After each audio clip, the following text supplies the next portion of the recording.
So welcome to the Center for Global Development. My name is Amanda Glassman. I'm the Chief Operating Officer and Senior Fellow. I work mainly on global health issues, and we're really pleased to co-host this conference today with JPAL on how impact evaluation has influenced policy and practice in development.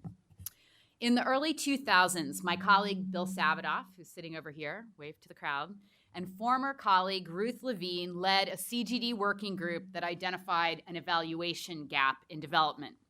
Too few interventions were being rigorously evaluated, and too often, success was declared based on before and after comparisons, anecdotes, and opinion, sometimes with very negative implications for the efficiency and effectiveness of both public and aid spending. A well-known case, the Millennium Villages Project. Advertised as a solution to extreme poverty, this project's lack of rigorous evaluation has meant that after spending about $120 million, it's difficult to say whether the intervention is worth continuing to support or not. Positive trends in things like malaria and stunting in the participating villages were similar to those observed in non-participating villages, according to research by my colleague Michael Clemens and the World Bank's Gabriel de Mombynes. And so, should aid donors keep funding? Should government take on the program's costs? Can't say. And what happens to people living in those villages if, in fact, that program is extremely effective and important for their well-being? I feel like that's not just a learning, an accountability, or decision-making issue, but that finding out if something works and how it works is a moral imperative. As of 2016, the evaluation gap is narrowing. There are more and better evaluation studies every year. But such evaluations are still infrequent. As part of the new volume of our book, Millions Saved, small advertisement, we undertook an exhaustive review to identify at-scale health programs and policies that made an attributable impact on health over the past decade. You'd think this was easy, given that this is the largest chunk of external assistance, but not really. Of the 250 evaluations that we identified, only 50 used rigorous methods to establish the attributable impact of the program on a health outcome, and only 3 of those estimated the cost effectiveness of that intervention. And importantly, none of the very largest programs in global health had done any impact evaluation at all. The Global Fund, Gavi, for example. And when you ask why not, they say, well, the technology, whether it's a vaccine, a bed net, an antiretroviral, is efficacious in a small-scale clinical trial. I don't need to test, I'll just roll it out. But obviously, efficacy in a small-scale trial has very little to do with effectiveness at scale in a country like Tanzania, for example, where the challenge isn't the biological effect of a pill, but instead how to get those pills to those who need them, how to keep people enrolled and using their treatment, and thereby preventing the spread of the virus to others. We know we're not stopping that. And if we knew more about that, we could use that knowledge to end the AIDS epidemic more quickly. Of course, there are controversies and challenges. My colleague Lant Pritchett has argued that effectiveness is not primarily limited by the availability of rigorous evidence, and that organizational learning isn't usually assisted by some outside organization showing up and evaluating you. And he's right in part. But some of these problems can be solved by embedding rigorous evaluation into routine program management and decision-making, and we're going to hear about some of those approaches today. Finally, many have noted the thorny problem of external validity, whether it's even possible to learn across very different contexts, and the difficulties of applying techniques like meta-analyses to evaluation results from programs and policies that are very different in design, implementation, and country setting, even if they're called a cash transfer everywhere. So there's much more work to be done. So this event will look at what we've learned over the past decade across sectors, how impact evaluation has contributed to better policies and programs. And I also hope that we'll use this as an opportunity to think about advocacy for evidence and evaluation itself. As we see a post-truth moment, especially in the United States, gaining momentum, I think consensus on the standards for research and what it takes to establish facts and policy success is more important than ever. I have 2 hopes for this event. First, that we're able to re-energize and unite the development community behind the still nascent evaluation and evidence agenda and in support of the leading organizations in the field, whether it's JPAL or 3IE or the World Bank's DIME program or IPA or the National Institute of Public Health in Mexico or the IDB or many others. Second, I hope to see policymakers and evaluators using impact and evaluation in a way that is immersed in and relevant to real-life decisions in public policy. Less small-scale boutique studies, more evaluations whose results enhance effectiveness of at-scale programs and value for money. Let me say a few words about how today's event is organized. We're first going to hear from our keynote, Professor Abhijit Banerjee, who I'll introduce in a moment. We'll follow that keynote with a video and a panel on how policymakers and evaluation researchers have paired to improve policy through evidence. Rachel Glennerster, who's the executive director of JPAL, will moderate that session and introduce the panelists. That panel will be followed by a coffee break, so never fear, that wasn't your last opportunity to have coffee. And then we'll return to the action with another video and a second panel moderated by my colleague Justin Sandifer, who's a senior fellow here at CGD, to discuss what we've learned about investing in impact evaluation externally. And we'll wrap up with my colleague Bill Savadoff, who will ask whether it's time to recognize funders that invest systematically in evaluation is an EVI award in our future. Finally, Rachel will close our session and we will invite you to lunch. So without further ado, let me introduce Dr. Abhijit Banerjee. He is the Ford Foundation International Professor of Economics at MIT and the co-founder of JPAL. He is one of Foreign Policy Magazine's top 100 global thinkers in 2011, and I would say in years after, and is co-author of the well-known book, Poor Economics, which won the Goldman Sachs Business Book of the Year. We're so honored to have you join us today. Thank you, Dr. Banerjee. Thank you.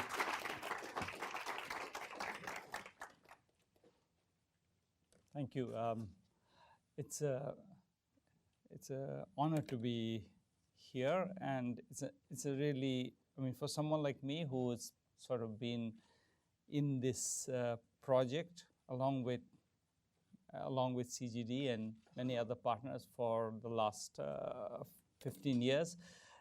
This is a remarkable moment in a sense, and I think it's worth saying. I think that just reinforcing to start what Amanda said, which is that there has been enormous progress. I mean, just looking at JPAL, 10 years ago, there's feedback somewhere.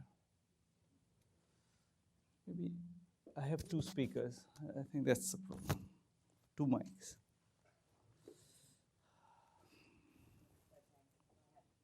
Okay, I'll continue. Let's just take this. Not doing anything good. Yes.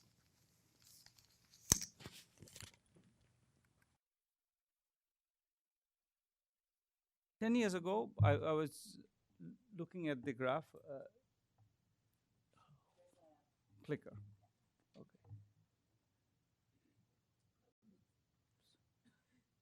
No, this is not the right presentation. I'll continue. You'll miss some very nice graphics, but I think you'll live. 10 years ago, JPAL had 70 completed and ongoing evaluations. Now we have 800. That's, as Amanda said, still a tiny bit of what needs to be done. But if just in terms of having something to talk about, it's a relatively significant amount, and with that comes a lot. I think a sense in which we are now, not just JPAL, but many of these partners in this agenda now have a place at the table. I think 200 of those 800 evaluations are in partnerships with government, different partnerships. So that has, I think, among other things, earned us a place at the table. These are dates below. It's not quite designed for.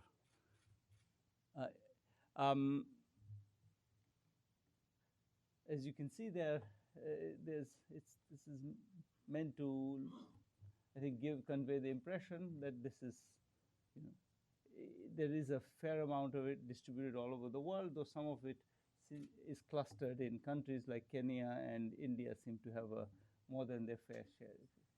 Um,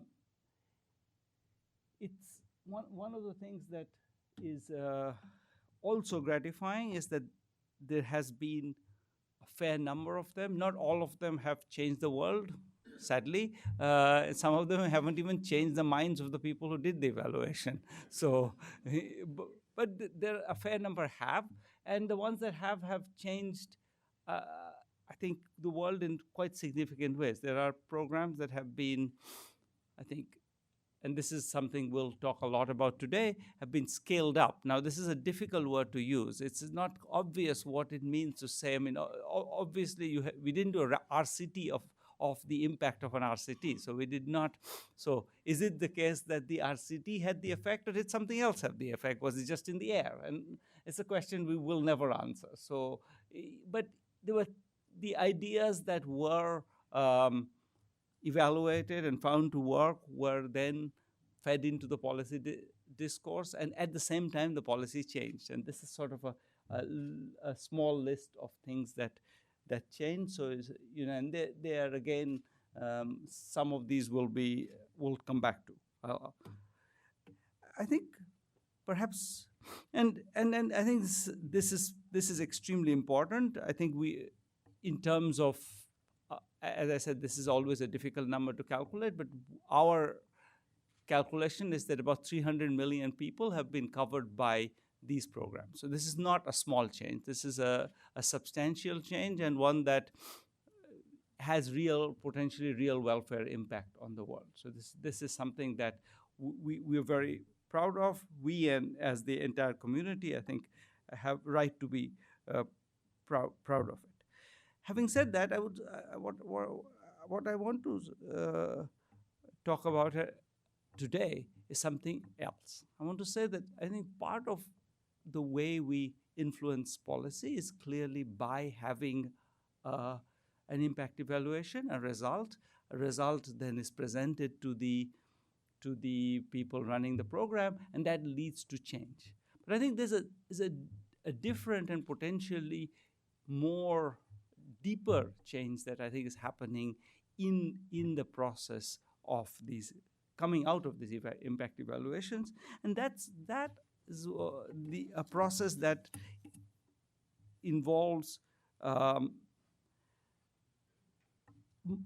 more than a single evaluation, or not even and more than a single piece of evidence. So it's an accretion of evidence that turns into a much more powerful influence potentially than a single evaluation ever can, because in a sense it allows us to address the question that Amanda raised, which is a question of external validity. So it allows us precisely because, in a sense, it doesn't tell us that we did it in 7 places and 6 of it worked. It tells us something more than that. It tells us it worked in 7 places.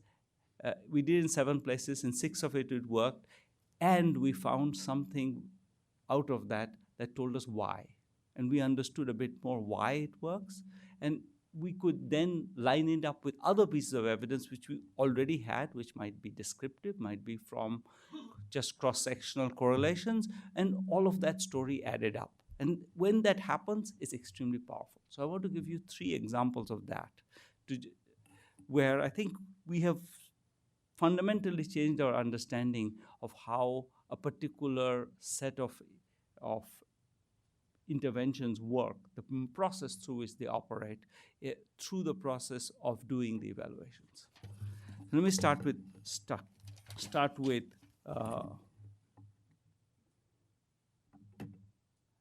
so I think 10 years ago, or a bit more than 10 years ago, there was an extensive debate about whether things, as in particular things that we think are good for people, preventive health products, and how should they be priced? And I think there was a very influential view which said that you want to price things. The reason why you want to price things is that prices generate good incentives. Selection, the people who pay money for them, value them, and therefore should price them. And I think this debate could have continued, but there was, I think, a few pieces of evidence which came out of our cities, which in a sense were sort of a classic example of why our cities are powerful. They were what an RCT allows you to do, not just, I mean, allows you to do a reliable evaluation, but in particular, it allows you to vary things which don't vary environmentally. So in other words, you could imagine you have an environment where bed nets are priced at a particular price. An RCT creates an opportunity for changing that price. And for a small number of people in one place, but still, it creates a way of manipulating the intervention, which is sort of controlled and just allows you to ask a question. It's an experiment, first and foremost. And those experiments, there was one with deworming, one with insecticide-treated bed nets, one with chlorine for cleaning water, and all of them suggested the same pattern, which is that the price seemed to have a huge effect on demand, sort of not necessarily commensurate with what you might have imagined would be sort of a normal price elasticity, things get more expensive. This was, you go from 0 to 10 cents and suddenly the demand just vanishes. And that effect was very, both very distinctive and in a sense unexpected, because the effects were enormous. By the time you got to a half of the market price, demand was entirely gone. So there was a sense in which this created at least a strong presumption that maybe something we need to think about this problem in a very different way, that somehow the point is that these are products that people, they might think they're valuable, but in the moment they think something else is valuable, and that's why they don't manage to buy them. When it's priced, they just think, okay, something else, some other need presses on them. And if that's the case, then you clearly, that first thing that did was it reinforced the case for maybe subsidizing these goods. But second, what it did was it cast the question, well, does that still mean we should subsidize it? Because it could be that if you subsidized it and people were actually not very committed to these goods, then maybe when you subsidize it, they still won't use it. So then a second set of RCTs came up, which basically asked that question, which is that they varied the price, and they asked the question, do people who get it at low prices actually buy it? And what was striking, and if they, use it. And what was striking was that, and this was pretty interventionist, you couldn't do it except in RCT. You had to go at night to people's houses to see if the babies were sleeping under the bed nets. But when you did that, it was clear that the price had nothing to do with it. That it made no difference whether the price was high or low. People used it the same. There was about 60% usage rate, but that completely uncorrelated with what price you got it at. So what that meant is that we could then, I think, in a sense, go forward with this agenda of trying to have much lower prices for these goods. And I think that has had, I think, significant impact over the world. You can see the countries where the bed net coverage, this was bed net coverage in 2000. This is bed net coverage in 2015, and green is 100%. So you see, this is the same fact in a sense for different goods. You can see $15 water filters in Ghana. Now the price of those has gone down to about a tenth of what it was. So you can see that the same general point has sort of filtered through many, many different products. I have, let me give you two other examples. Microcredit is another And this is an example where I think to have policy influence, you don't necessarily need to have a good news. Microcredit was kind of the flavor of the year in 2005. So we are exactly 10 years or so after that. And one of the things that was, I think, very attractive about it was exactly this promise that, once you give people microcredit, they're going to all kind of find their own ways to becoming rich. We don't have to create jobs for them. And since then, there's been a bunch of RCTs of microcredit. There were 7 across different countries, and they have a consistent message, which is the one thing microcredit doesn't do is make people rich. It actually does many things, including, I think, allows them to buy what they want to buy, which is important, but it doesn't make them rich. That was the starting point, in a sense, because the next thing that simultaneously kept coming up was that, however, a bunch of interventions which involve giving assets to people. So this is the graduation program of BRAC, which is basically a combination of giving people an asset and then some support for a few months, and then you track them over years. In Bangladesh, where this picture's from, these people were tracked for 7 years. 7 years later, they are 60% richer than the control group. So you give them an asset, you take care of them for a few months, help them, and then you walk away, and they are 60% richer. Same evidence in India, and similar evidence in other countries. So this package seems to work, and similar evidence from a bunch of other interventions, which involve the same kind of order of magnitude, $200 to $400 being given away to very poor people, and you see the effect on their incomes a few years later. They're 40 to 50% richer in many cases. So what that's saying is that it's not that. What that now brings us to the point is that it cannot possibly be that microcredit doesn't work because people are not productive. It must be, and I think that a lot of other ancillary evidence therefore fits with that they actually don't want to start a business. That the reason why it doesn't work is not because it isn't that they couldn't run a business, but because running a business is not what they want to do. They want to do something else. They want to have a job in particular. And so that, I think that whole conversation sort of focuses us on asking a very different kind of question than saying that microcredit works or doesn't work. It takes us to a point where we wouldn't have gone unless we went through this whole combination of interventions. Let me give the last example. I'm almost out of time. And this is on education. This is a place where I think there's lots of our cities on education.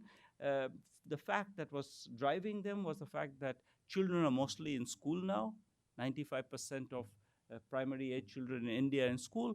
50% of them can read at second grade level or above. So that's a stunning fact in a sense, one that should make us very frightened. And it took us a while to sort of figure out what was going wrong, because I mean there were many hypotheses. I heard the Minister of Education in India on primetime TV say that now that girls have toilets, this problem will be fixed. I'm all for toilets for girls, but I suspect he's wrong. So there was a range of opinions. Lots of our cities were also done. I think one of the things that it did was to dispel many of those views. And in the end, we were left with a fairly clear answer. What was the answer? The answer was kind of at some level obvious, because it came out of the one observation, which is that if you send a high school educated kid to help these children learn how to read, they learn much faster than. So there were a bunch of RCTs of that kind, of what we call teaching at the right level, which is just, if the child can't read, teach him to read. Don't teach him calculus. And that idea, plus a high school educated kid who was trained for 3 days, could generate gains of much bigger than the child's progress over a year. So that fact was kind of sticking in our face. And if you put that and that gain was not only bigger than what a child could gain in a year, it was bigger than the difference between private schools and public schools. That gain was so big that you start wondering, why aren't people just doing it? It's so obvious. And I think the answer had to be, and it took us a while to get there, is that actually people don't want it. The teachers decided, and the parents as well were pretty much in agreement, that they didn't really value every child learning. That the teachers and the parents were all convinced that the really important thing to do is to cover the curriculum. And the curriculum was whatever, calculus, and the children couldn't read, so there was a mismatch there, but the teachers kept teaching calculus even though the curriculum even though the children were completely lost. And that process continued. And if you went to teachers and said, why aren't you doing something different? They'll say, well, I have to cover the curriculum because parents expect me to cover the curriculum, and my boss expects me to cover the curriculum. So I think what that taught us is that you can't solve this problem by simply asserting that the RCTs show that something else will work. So we had to work with, the solution had to be working with school systems to embed the idea that the time has to be set aside for children to catch up. And when that was done, we did 2 large-scale RCTs of that intervention where time was set aside. It absolutely worked. Children within, you get massive gains within school systems in children's learning. If you can embed it inside the school system, you cannot do it otherwise. And this was, I think this is an example of exactly what I was trying to emphasize, which is that this was not a single RCT. It was not even necessarily just the sum of RCTs. It was a sum of various pieces of evidence, including asking teachers, why aren't you doing this? All of those added up to this story, but once we had the story, it was a very powerful tool because we knew exactly where to go. And I think that general message that, once that you need to sort of build a narrative, I think has 2 big benefits. One is that I think it's right, that you have to build the narrative, that without the narrative, you can't change opinions, you can't figure out what the leverage point is. And the second thing is that it's intellectually exciting. So I think one of the senses in which I think I feel very optimistic today is that if I look at JPAL, we have 150 of, I think, the brightest and the best who are all affiliates. These are professors at top universities who are all doing RCTs, mostly in development economics. These are people who 10 years ago or 15 years ago would be pursuing equally exciting agenda from their point of view, but with very little policy impact. These are now trying to solve real-world problems. And the reason they are doing that is that they find themselves building a narrative which is entirely different, and therefore it's intellectually exciting for them. And so I think we're at a great juncture. I think there are many things that need to still be institutionally developed. There are many of those will come up during the day, but I just want to share my excitement with you and let the program go on. Thank you.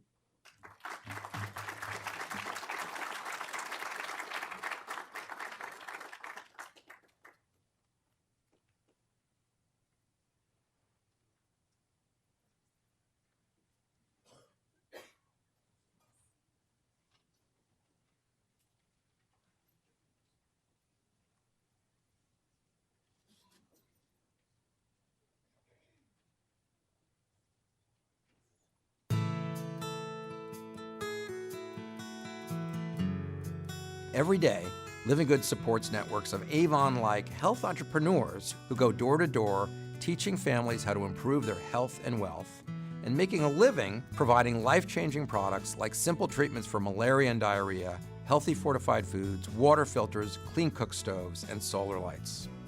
We are dramatically lowering child mortality and creating livelihoods for thousands of enterprising women by combining the best practices from business and public health. The Living Goods model was recently evaluated by an independent team of top social scientists from MIT, Yale, and Stockholm University. They carried out a randomized control trial, the gold standard of study design, surveying 8,000 families from over 200 villages across 3 years. This RCT showed that Living Goods is reducing child deaths by 25%. And because Living Goods employs a business model that recovers 100% of the cost of the products, generates a retail margin to pay the health workers, and wholesale margin to cover our distribution costs, the net cost is less than $2 per person each year. That's an unbeatable value in public health. Living Goods is aiming for change at systemic scale, reaching at least 50 million people in the next 10 years. To achieve that, we can't go it alone. We must help visionary NGOs, funders, and governments replicate the Living Goods model around the world. In that spirit, we created our Partnerships Division, which is helping leading organizations like the Clinton Foundation, BRAC, and PSI adapt this proven model. Now, we are looking to collaborate with new partners across Africa and Asia. Let us know how we can help you.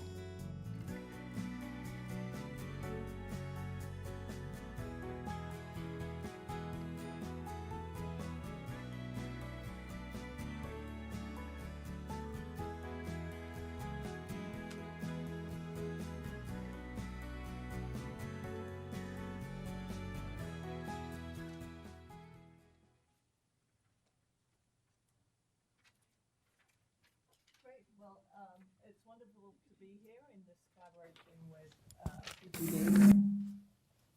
In this panel, we're going to hear from 3 pairs of researchers and policymakers who've worked on large-scale impact evaluations and then scaled up the results.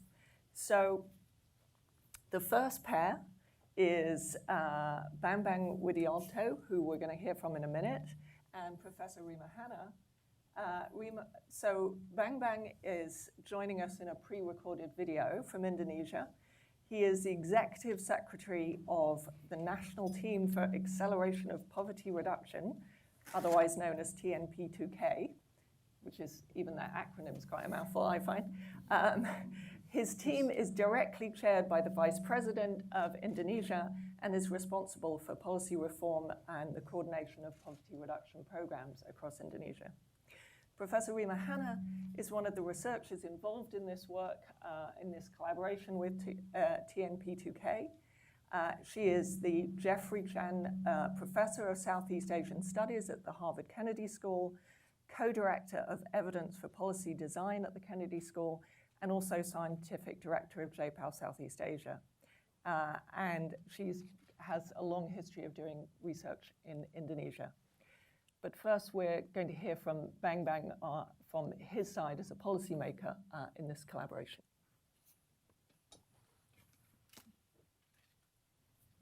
My name is Bambang Widianto.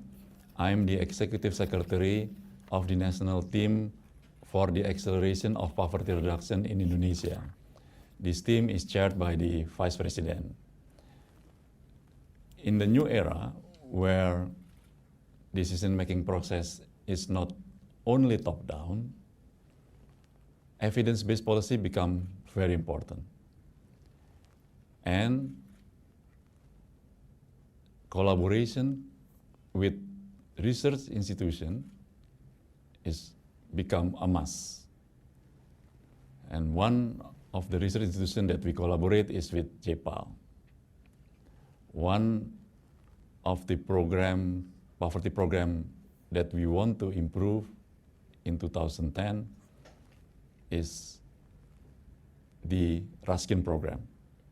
Raskin program is distributing rice to a poor household. At the time, we're supposed to distribute 15 kilograms for each household. But in fact, the poor household only receive like 6 to 7 kilograms. So at that time, we desperately want to find ways to improve our delivery system. And we collaborate with JPAL to find what is the best way to deliver this Raskin. And one of the suggestions based on their research is give the poor household a card as identity. So before that, the JPAL did several trials, randomized control experiments with a different type of card,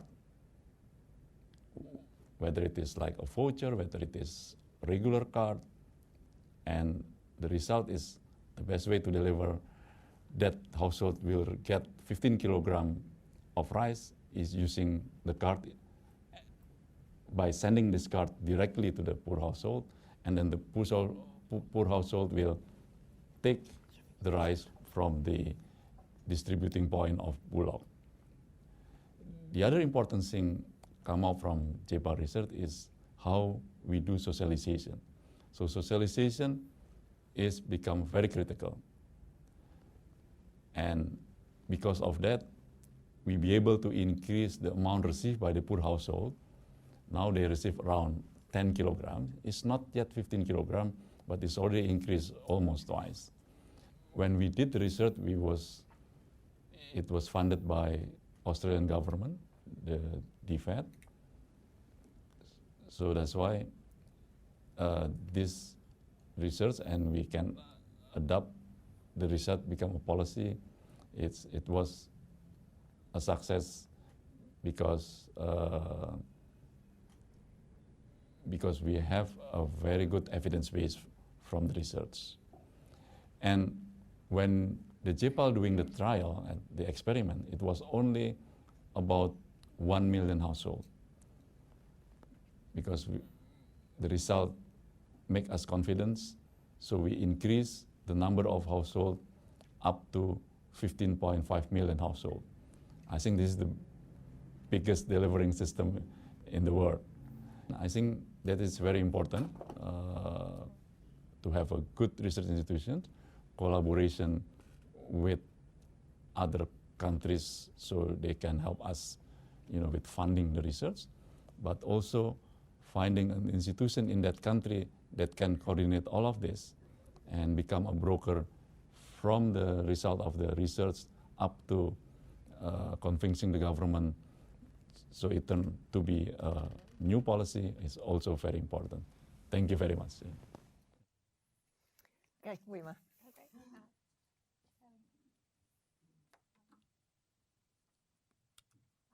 Hello? Is this okay?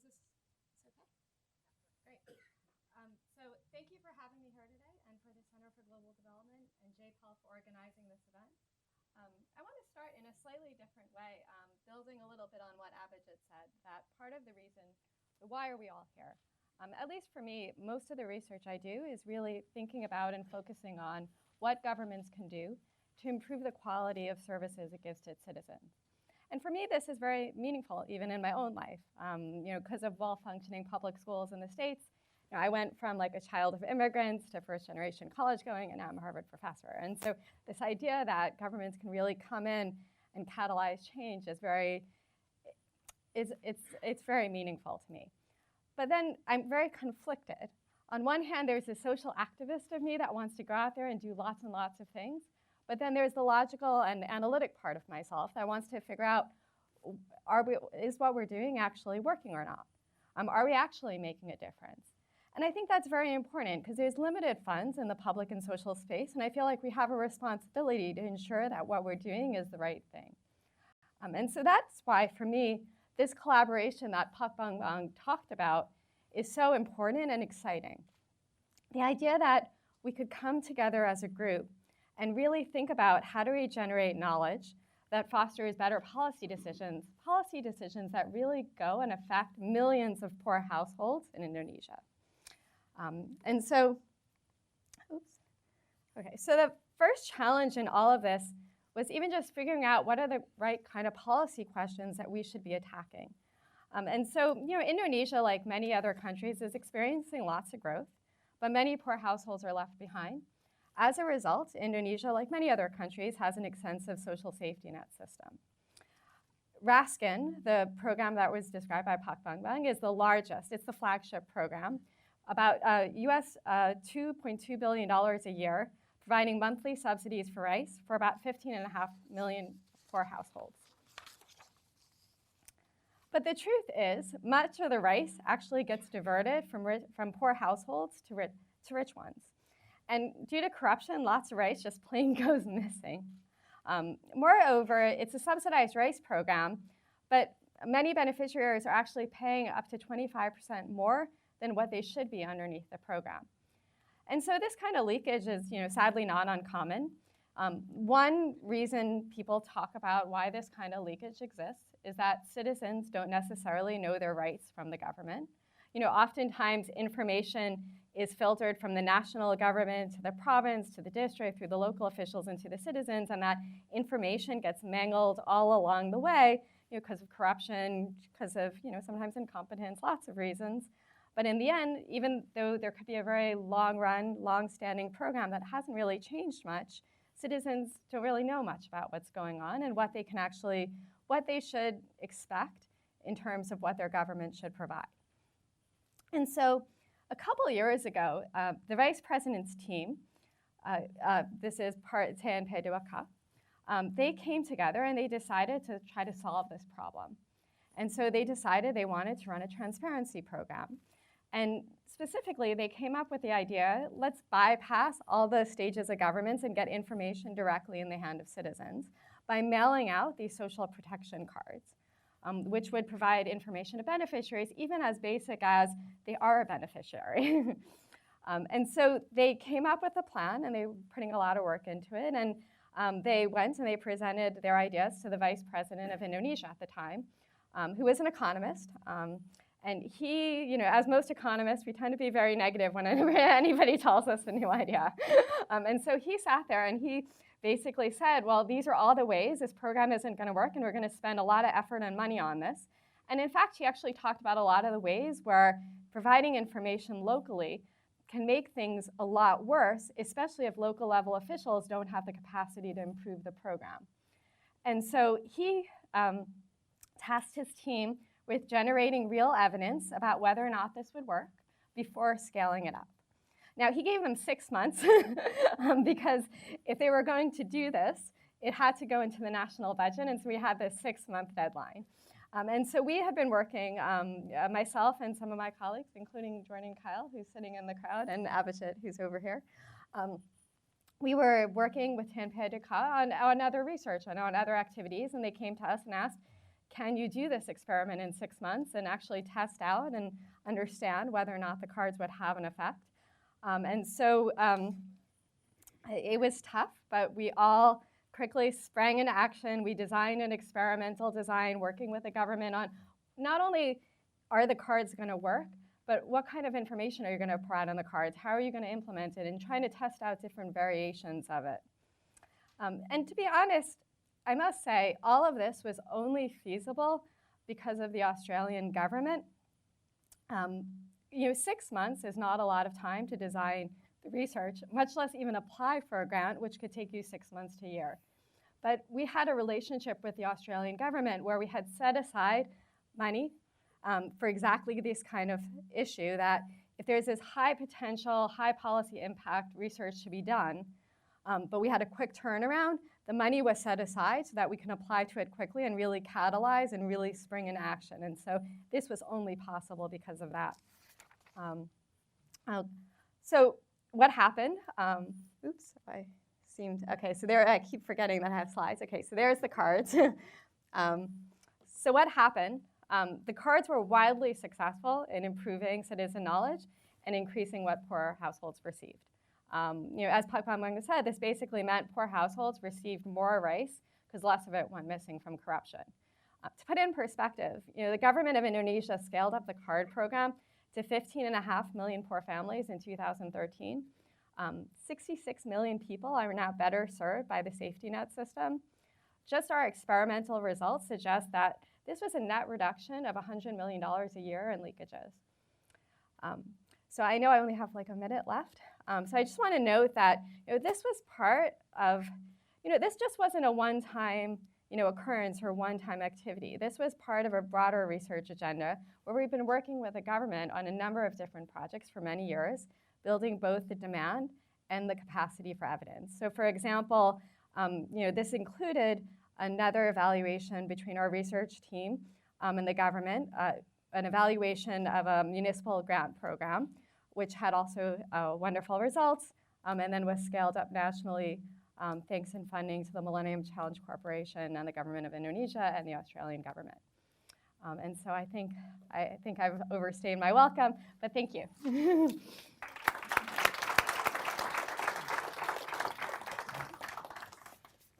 So we're lucky enough to have the next pair with us both in person. So we have Abhijit Banerjee, who you've already been introduced to, and in this case, he's going to talk about working on the Mahatma Gandhi National Rural Employment Guarantee Scheme, otherwise known as NREGA to most of us. And also, we're joined by Santosh Matthews, who is the Joint Secretary for the Ministry of Rural Development in India. Santosh is a political economist with extensive experience as a civil servant, serving as a member of the Indian Administrative Service, and an impressive span over 31 years in both central government and in the state of Bihar. So I think Abhijit will start us off, and then Santosh.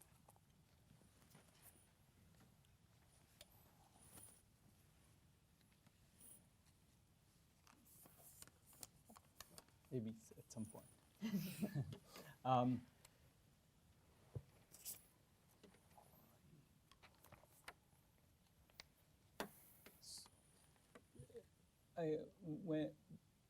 When people ask me, what happens when you bring results to government, my usual reaction is, or when you come with a research proposal to government, the answer is not usually, as you might have imagined, that we are too busy or this is not important to us. So the usual answer is, can you come here and do it?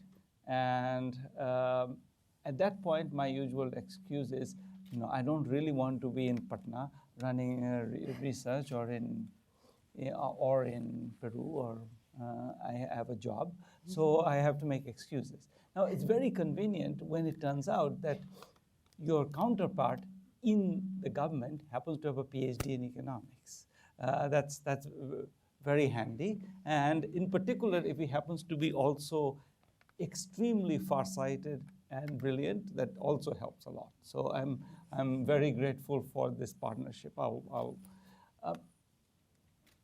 So the particular intervention we're going to talk about is an intervention which is absolutely of the kind that I think nobody in the right mind in economics would want to talk about. So this is like, there are things that are sort of change institutions, which are great. If you can change incentives, that's great. This one particularly was just changing the plumbing. The way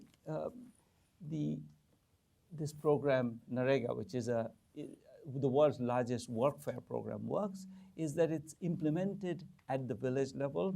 Workfare is run by the village government, but the funding comes from the central government. 95% of the funding is central.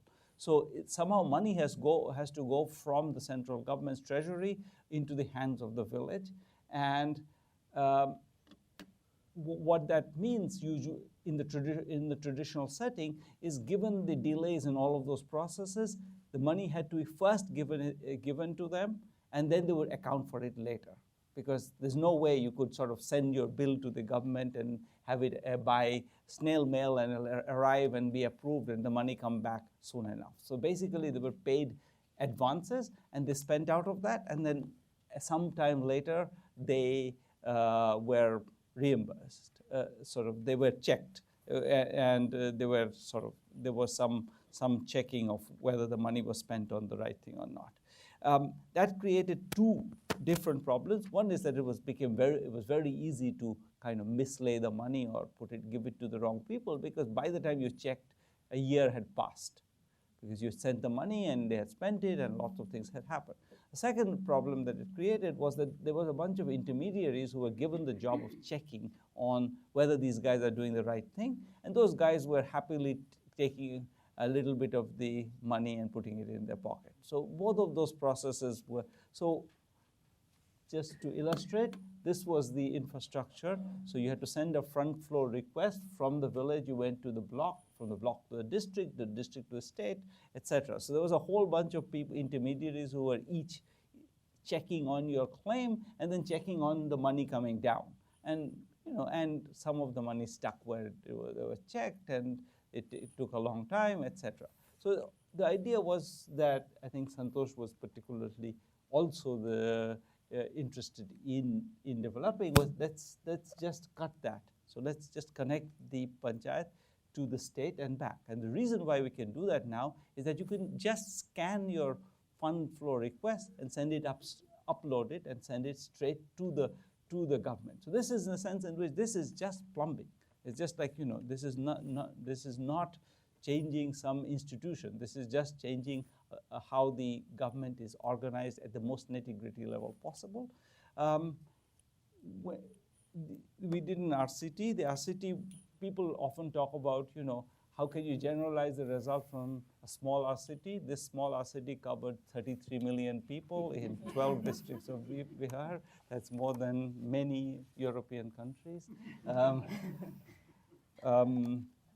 And we evaluated this using all kinds of data, including one particular, matching the data from the program to the national census, and to look for people whose names were possibly made up because they didn't show up in the census. So that was a matching of about, I think, 16 million names to check that. So, but having done all that, we learned a few things. One is that program expenditure fell by a quarter. Employment generated by the program did not fall. In fact, the point estimate is positive. The assets created by the program did not fall. Apparently nothing changed on the ground, but just less money was spent, so I assume. Now we also then we look for, are there less missing people while this matching thing I described? And indeed there are less missing people, so you can track the people better now. Finally, we can look at the people have to people have to actually self-declare their assets, and you see that the assets of the village and block officials went down as a result of this intervention. So you see across the board, we see a bunch of I think reasonable size changes. This is in this environment, the total saving is also, if you have to add to that the fact that now there's a lot less float, money is not sitting somewhere, so you're not paying interest on money that's not being used. If you add it all up, you save about $6.3 million by this intervention. So that's a pretty good return on the intervention itself. And then you might have imagined that the first thing that would happen is that this would be, everybody would be thrilled about it. But in fact, the first thing that happened is that it was shut down. And then from that point to how it got to be scaled up at the national level is an interesting story, and Santosh will tell it.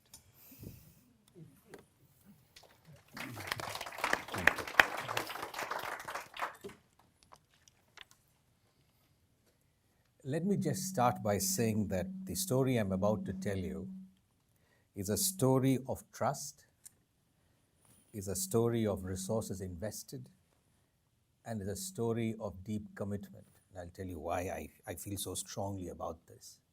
It was 2009, and I was finishing my PhD at the Institute of Development Studies at Sussex. Professor Arnab Acharya is here, one of my teachers from Sussex. And Iqbal Daliwal, who had then just recently joined JPAL as a policy director, who was a former student of mine from the National Academy of Administration, threw, first of all, himself at me and suggesting that JPAL does exceedingly good results, threw Rachel at me at a park next to a subway station in London. I had not yet gone back. and had Esther visiting me at my home in London. So you can imagine the power with which they came at me. But I had no problem to solve. I was just this guy who was spent many years in the civil service, was doing a PhD and was going back to India. But I was taking back with me a problem, and the problem was that the poor states of India get less from the government of India, and they use less of the money they get. In fact, they're interconnected. So when I was made Secretary Rural Development in the government of Bihar, I found that same story going on in the MGNREGS. In fact, the solution we got, the result we got was not the problem we were trying to solve. I mean, you need to understand. Martin Ravillon led a study by the bank, a group from the bank, which hypothesized that there was intensive rationing in the MGNREGS program. Almost 60% of the people who wanted work couldn't get work. And the reason why this was happening is because people do not know about the program. With hindsight, I can say, obviously, they got it wrong, it didn't work, because they did an RCT, a massive RCT, where they showed a film to people and they didn't have no results on the impact of the program. So my hypothesis was different. My hypothesis was that there's a plumbing problem. If you can ease the finance constraint, then uptake will increase. Even I was wrong. But what we got was a reduction in corruption. And I believe our results had many other elements to it, and I will tell you what those elements were. But before that, I want to talk of the policy successes that we had. Abhijit told you that the first thing that happened was this was rolled back, but what he didn't tell you is that I lost my job. In the IS, we don't lose our job. It's my 31st year. I have 4 years left. The thing is that you get transferred again and again. So I was transferred out of rural development, but I had spent almost 3 years there. I went to social welfare, and it was shut down. But then IS officers have this way of bouncing back. So I went to the Ministry of Rural Development in Delhi. Call it an accident of history, call it whatever you like. But here was an opportunity to use these results to influence the whole of the country. So what was shut down in Bihar, we got government to adopt it for the whole of the country. On August 15th, ladies and gentlemen, the government of India's cabinet, Union Cabinet, passed an order rolling out an improved version of the Narega Bihar experiment across the country. That's policy success number 1. Policy success number 2 is that we believed, or rather I believed, that if we could save this amount of money in Narega, that's reduced corruption, if we actually implemented this across all government programming, then the potential benefit is $15 billion. Because a lot of this money is lying in banks. I'm not talking of the corruption, it's just lying in banks because you have to have a lot of money in the pipe for that to be reaching the tail end. So if you can reduce the float, not exactly bring it to zero, but reduce it dramatically, it's a saving of a one-time saving of $15 billion. But we went to the most powerful in the land. No, we were rejected. They said, no, we'll have nothing to do with this. So we had to lie in wait for 2 years. My story is again, or our story again, is a story, see, in organizational economics, they will tell you that if there is a powerful economic rationale for something to be done, hey, it will get done. Well, if it doesn't get done, then you need a powerful person inside with a lot of agency or a group of people who will then, the vice president like in Indonesia or the prime minister in another country will make it happen.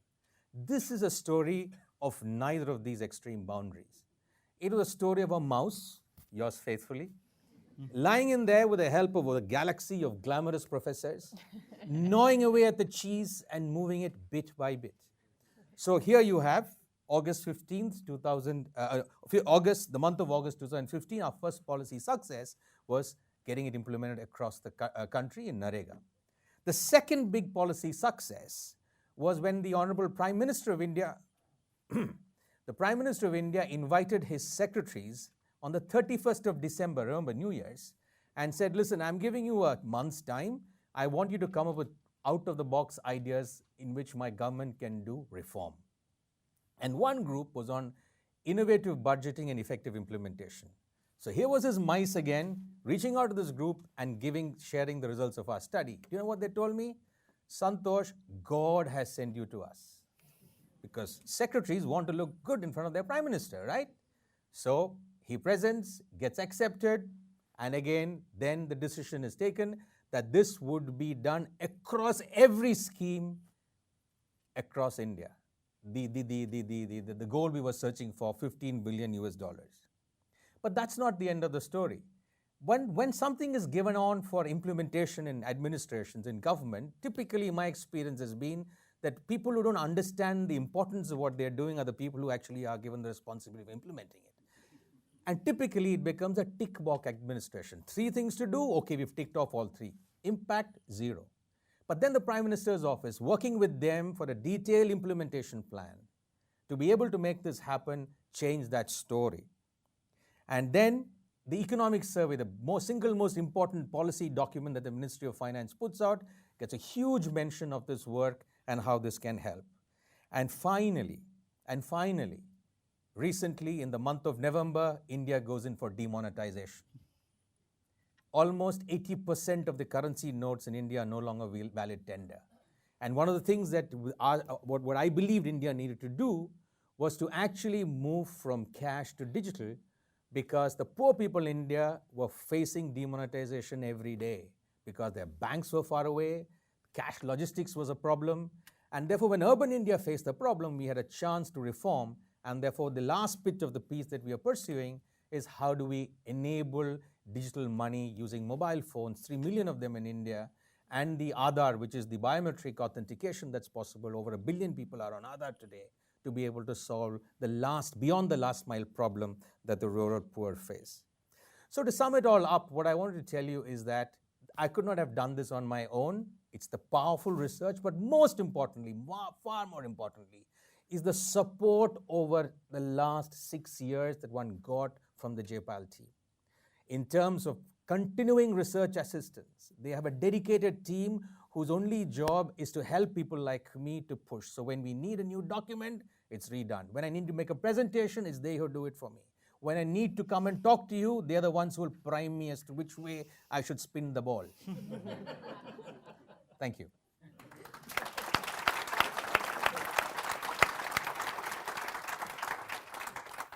Thank you, Santosh. So our last policy implementer pair is Amber Grove, who's here, and Darius Mogata from Kenya. You can come up. They're going to do something even more complicated where Amber's going to talk, and then we'll get a bit of video, and then she'll come back. But let me first introduce Amber. She's Director of Research for Education at RTI International. And in this role, she leads the division strategy for publishing and communicating findings from RTI's work. Her research interests include improvement and measurement of student learning, education finance, conditional cash transfer programs, and factors affecting achievement, enrollment, and attendance. And today, she's going to talk about a long-run partnership between RTI and the Ministry of Education in Kenya. Yes, thank you so much, Rachel. Thank you and good morning, everyone. It's an honor to be here. I've realized along this morning that we're the only non-JPAL research partner up here, so I feel great to be part of that club of researchers partnering with governments, really for working at scale to make change happen. I'm presenting today, and it was lovely to hear the stories so far, so I'll add my own bit of storytelling about our collaboration in Kenya over the last 10 or even 12 years or so. I'm presenting on behalf of my colleagues, Dr. Benjamin Piper and Salome Ongole, the team there based in Kenya. And I'm going to give a brief overview of the context and the research program, like my colleagues before did as well, and then talk briefly about the national scale-up. In between that, we'll have Darius's video from Kenya. But this work all began really in 2008, 2009 with a Hewlett-funded assessment that was really talking about mice, kind of a Trojan mouse, maybe we call it, of getting into the system, showing some of the results. There were other results coming out as well in this context at the time. So there was growing evidence that a large share of children were unable to perform even basic skills. Our own assessment work was done in 2 provinces and 4 languages, and really showed that students were not acquiring basic reading and then later on basic math skills. The UEZO assessments as well that were conducted at households similarly reflected comparable results. The problem in Kenya was not that folks didn't know what to do, it's that there had been numerous rigorous pilots for years. Our colleagues in the ministry could rattle off 15 to 16 different acronyms and projects that had gone on and worked really well, possibly at a small scale, but when tried to go national, kind of fell apart for various reasons. So the innovation here that I really wanted to reflect on, that I heard also in some of the other stories, was how to design a research and implementation activity that would really answer the key policy questions, not that I had as a researcher or not that Ben had, but that the ministry had. What were the aspects of instruction? What were the aspects of book design that we needed to trial out to see how it would work in Kenya with Kenyan teachers at scale at a price point, and this is really critical, at a price point that the government itself could then afford to take nationally. So from the beginning, it was all about doing what was possible. It was designed to answer those policy questions that the ministry themselves had, and it did mean compromises. I talk about Ben would frequently say, no, we can't afford that. We're going to do this for $5.50 a kid. That's the recurrent cost that we have. That's the recurrent value that the government has to be able to play with year on year. And we really had to stick to that. So the teaching and learning team had to make a lot of compromises in what they really wanted to do and to try and stick to that price point. And I think in this way too, similar to JPAL, but maybe extending, RTI as a nonprofit research institute, benefiting from both grant and contract money with USAID or Hewlett or other funders, we played the role of both the implementer and the evaluator. We were working closely with the government to advance this work, but we were also there making sure that the design stayed faithful to the rigorous approach that we were setting up. So we played both of those roles, trying to keep a firewall between the implementation and the evaluation teams, but that meant only really one procurement that the funding agency had to do to get us to do this research activity with them. Okay, so let's move quickly, maybe a brief description of the program itself. I brought for show and tell, for anybody who's interested, at the back, I brought, this is the teacher's guide that accompanies the pupil book. I brought them for English for grade 1 and grade 2, and then also for Kiswahili. But the program really had 4 key elements within it. It had, importantly, pupil books at a 1-to-1 ratio. So for a long time, the government and the schools had a per capitation grant that they could purchase their own books through booksellers. That money wasn't sufficient frequently, and the books were much more expensive than what the schools could afford to buy at a 1-to-1 ratio. We were very committed to the 1-to-1 ratio. The pupil books that are now being rolled out nationally are less than $1 each. Printed at the same printers, by the way, as the large international publishers that print for Kenya. We were also very much interested in that someone, Abhijit earlier referred to this overambitious curricula issue. The books are designed at the child level and are really designed to take teaching to the right level. The teacher guides match precisely with those books. So on the day 1 lesson, you'll see a small image of what the child is reading and then be able to take that forward with the instructional approach that the teachers are meant to be guided by. The third component of the program was really high-quality professional development, short bursts, not 10 days in a row of trying to cram as much information as possible, and we know that adults don't learn that way. So it was really about modeling and practice of the lessons. And then lastly, the instructional coaching, supported by tablets. Coaches could go to schools. These were coaches who were already embedded in the system. They were the teacher advisory center coaches. Later, they became the curriculum support officers. And they were the ones charged with supervising lessons, providing feedback to lessons. But because everyone was on the same lesson or close to the same lesson on the same day, they could quickly refer to, well, you're on week 4, lesson 3. Let's look at that lesson together and see how we could be more effectively delivering that. The results that I included up here are effect sizes. So just to roughly translate those, for those of you who aren't all that excited about effect sizes, I like them because they translate easily across different measures. But for example, for reading, for a 0.2 standard deviation in English, that roughly translates to about 2 additional months of instruction that was gained. A 1.0 effect size in standard deviation is more than doubling the percentage of students able to read at grade level. So depending on the outcome and the measure, those effect sizes. These are considered pretty darn good. Generally in social sciences, people get excited about 0.2, 0.4. 0.8, 0.1 is pretty much knocking it out of the park. So I'm going to turn now to the video for Darius, and we'll hear a little bit more about the government of Kenya's perspective on this. And I should just say Darius is the Director of Policy of Partnerships in the East African Community Affairs, Ministry of Education, Science and Technology in the government of Kenya, and was part of this collaboration.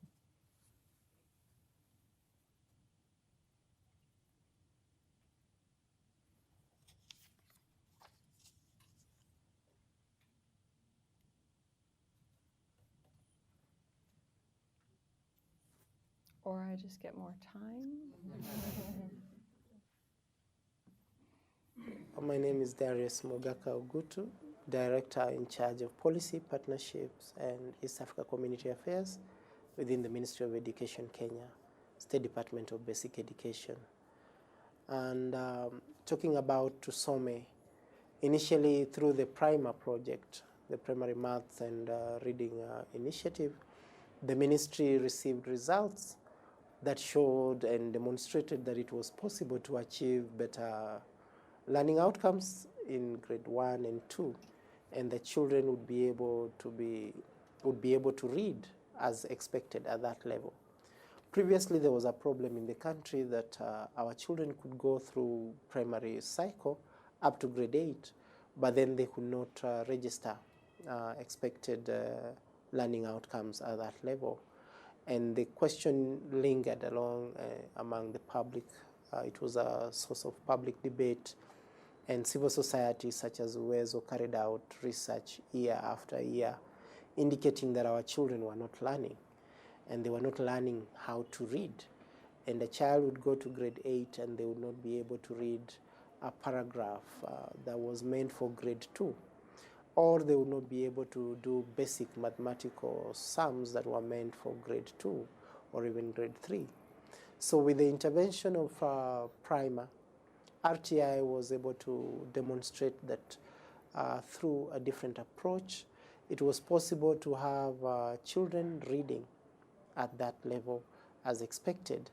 And the results convinced the ministry that this would be a good project to be able to scale up across the country. Initially, whereas this was done only in about 3 counties, the decision to scale up to more than 21,000 primary schools and more than 1,000 non-formal institutions was a huge task for the government. But with negotiations between USAID and DFID, then it was found necessary that if government put in resources and with support from USAID and DFID, would be able to scale it up across the whole country. So far, with the intervention and with the implementation of Tusome, there are a few challenges that we encountered initially. Resistance to change and adopt the new approach, what we are calling the Tusome approach, because it entailed doing more work, more preparation, working more closely with the children and being in the class all the time that you are expected to be there. But with sensitization and training, it is now acceptable. And across the country, you find teachers who've been trained under the Tusome project who are carrying on with the teaching activities.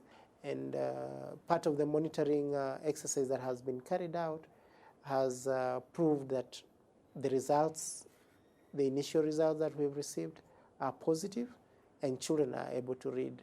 And although it's going to be a huge task to continue the scale up at this magnitude, the results are very positive, and the benefits, I think, that will be accrued for the country are much more significant.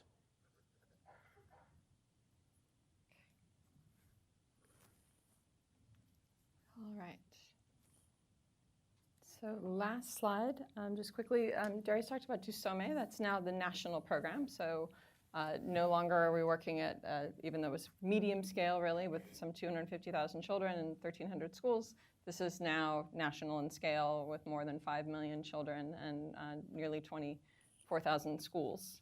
We are It's on a massive scale, again, so both DFID and USAID have continued to fund RTI's technical assistance to the government in implementing this program. As mentioned before, this is really through the government and entirely run by the government with their own staff to carry this forward. The National Tablet Program, just as one example, there are some 1,500, now they're called curriculum support officers, previously called TAC tutors, who are charged with doing monthly visits to schools to observe and provide feedback to the teacher on that lesson plan delivery that I mentioned. Their school visit is monitored and checked to be a GPS coordinates, so they receive their transport reimbursement based on the percentage of school visits that they've done, that they've been obligated to. So we're able to verify and check, and the ministry looks at a dashboard system to see whether or not the tutors are doing, the CSO officers are actually doing their visits, and what the feedback is. They're also conducting regular spot checks and assessments that we get feedback on the percentage of children reaching the benchmarks and standards that have been set by the government. The year one impact, this is from an external evaluation so far, is about a half a standard deviation effect size. So again, quite significant in terms of gains. We're really quite excited about that. The work, though, is only in reading at this point. The math program complementary funding was added by the Global Partnership for Education to support the math program. So that's another example where donors collaborating and working together. USAID really wanted to support the extension of the reading program to national scale, and the Global Partnership for Education was able to step in and provide support for the numeracy program. So those are now being run in parallel and complement to one another. In fact, at a recent training, I was in Eldoret or Nira, and also in Nairobi for training of coaches. They managed to coordinate to get the coaches there for 2 days for reading, and then followed that on with 2 days for math on the same training site. So I think, like some of the other examples, this really is a clear case where a rigorous demonstration effort or initial effort was able to be taken to scale. The evidence and results from that initial effort really informed the design of that national scale-up program. Our next steps, certainly we've seen children coming into grade 1 not fully prepared for school as much as we would like them to be. So we're collaborating with the Children's Investment Fund Foundation on an early childhood RCT now as well, to better prepare children in early childhood centers for primary school. We've also been asked to expand and rework the books as another demonstration and research effort for grade 3 to design and extend the learning that children are gaining in grades 1 and 2. And then hopefully long term, we're still always looking for opportunities, but the longitudinal linkages, and I continue to pine for the Perry preschool version, our really seminal preschool study in the US, but the longitudinal version of that for a Kenya, for a Tanzania, of really being able to show when you invest solidly in early childhood outcomes, continue to have good programs in primary school, that will really affect and improve those primary leaving exam results, which are really central to everyone's life chances in a place like Kenya, those high stakes exams. So we're still looking for and hoping to build on and hopefully link this study work across those different age groups. So thank you very much. Thank you, Emma.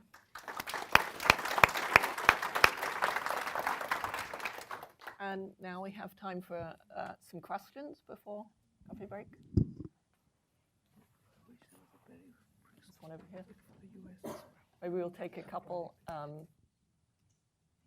and then also there's one here. Hi, thanks. My name is Sohail, and I work in business, finance, and I've done some development work. So I appreciate that the economics profession is so important, and I'm an economics major too. And my Bible was the Econometrics book by Damodar Gujarati when I was an undergrad. But just, I see what you guys are saying, but this is very old knowledge, right? We learned this many years ago, how to do evaluations if you're studying econometrics. It's not a new thing. So what is it that's stopping it, right? That is the question. Why do we keep doing 8 projects and not know whether they're working or not? In hundreds of discussions I've had. What is that variable? Where is the randomized trial for that? So I'm saying something else is going on, Is it the curriculum issue again? That when you ask somebody, why are you doing it this way? Oh, this is the curriculum, this is the scope of the project, and we've been told how to do this, and we can't change it. So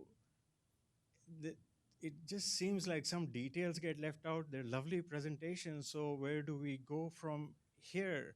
I mean, just like the Indonesian example is a great example. You know, it looks so neat and clean, but I feel like one thing that's missing is when we design the trials, even that requires a very detailed local knowledge of what's going on, because the situations are different in every country. So like when the health card came out in Indonesia, you know, people said, this is great, right? Now it will help everybody. But the thing that was missing, and I felt it came more from outsiders of the formal institution, was that yes, people got the cards, but there's a lack of capacity in the healthcare system to deliver quality health to all these people who would get the cards. So where is the governance issue in all this? How do we fit in governance for all these projects? Sorry, thanks. Okay, thanks. I just want to make sure we get some other questions in. Do you have more questions? One over here. I'll take a couple and then. Hi, I'm Alexis D'Agostino from JSI. And my question, I think, is a little bit related to the last one, but a lot of what you've talked about has talked about the research and the partnership that went into coming up with these changes and getting them implemented. But the big question is, you know, how they continue. And, you know, it's hard to do an RCT of an RCT, as you said earlier, but where does the research help understand those governance issues of how do we get this implemented so that it keeps going, so that when the books are, you know, destroyed because we're giving them to young children, someone reprints them and sends them back out again, and understanding those issues of keeping it going once it's been scaled up.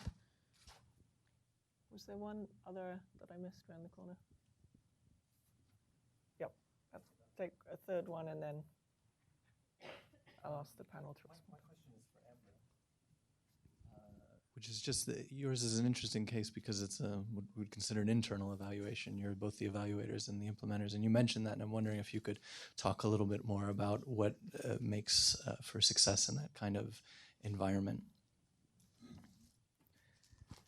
Okay, who'd like to tackle some of these questions? Why don't you start with the response on Indonesia? Okay, so I guess connecting to both of these questions, on the first part of your question, I think for me at least what I've recognized is that, you know, nobody wants to be told they're not doing the right thing, and people are afraid of their careers. And so one of the challenges I face is I shudder of using the word evaluation when I'm talking with people, because it seems like I'm coming to evaluate you, or we're evaluating what you're doing. Your lives are going to be affected in a negative way, as opposed to saying you should be rewarded because you're learning and you're trying to do better. And I think for me, that's been a big challenge. And I'm always like Pak Bang Bang, who is with us on video, like for him, I find him so impressive that he's someone who took a risk in his own career because he really just cared about knowing the answers to these things, not only in the project we talked about, but in other work. And I feel like that, thinking about how we change incentives within government where people are rewarded for seeking knowledge as opposed to just whether or not they've checked the boxes, is really gonna lead to change.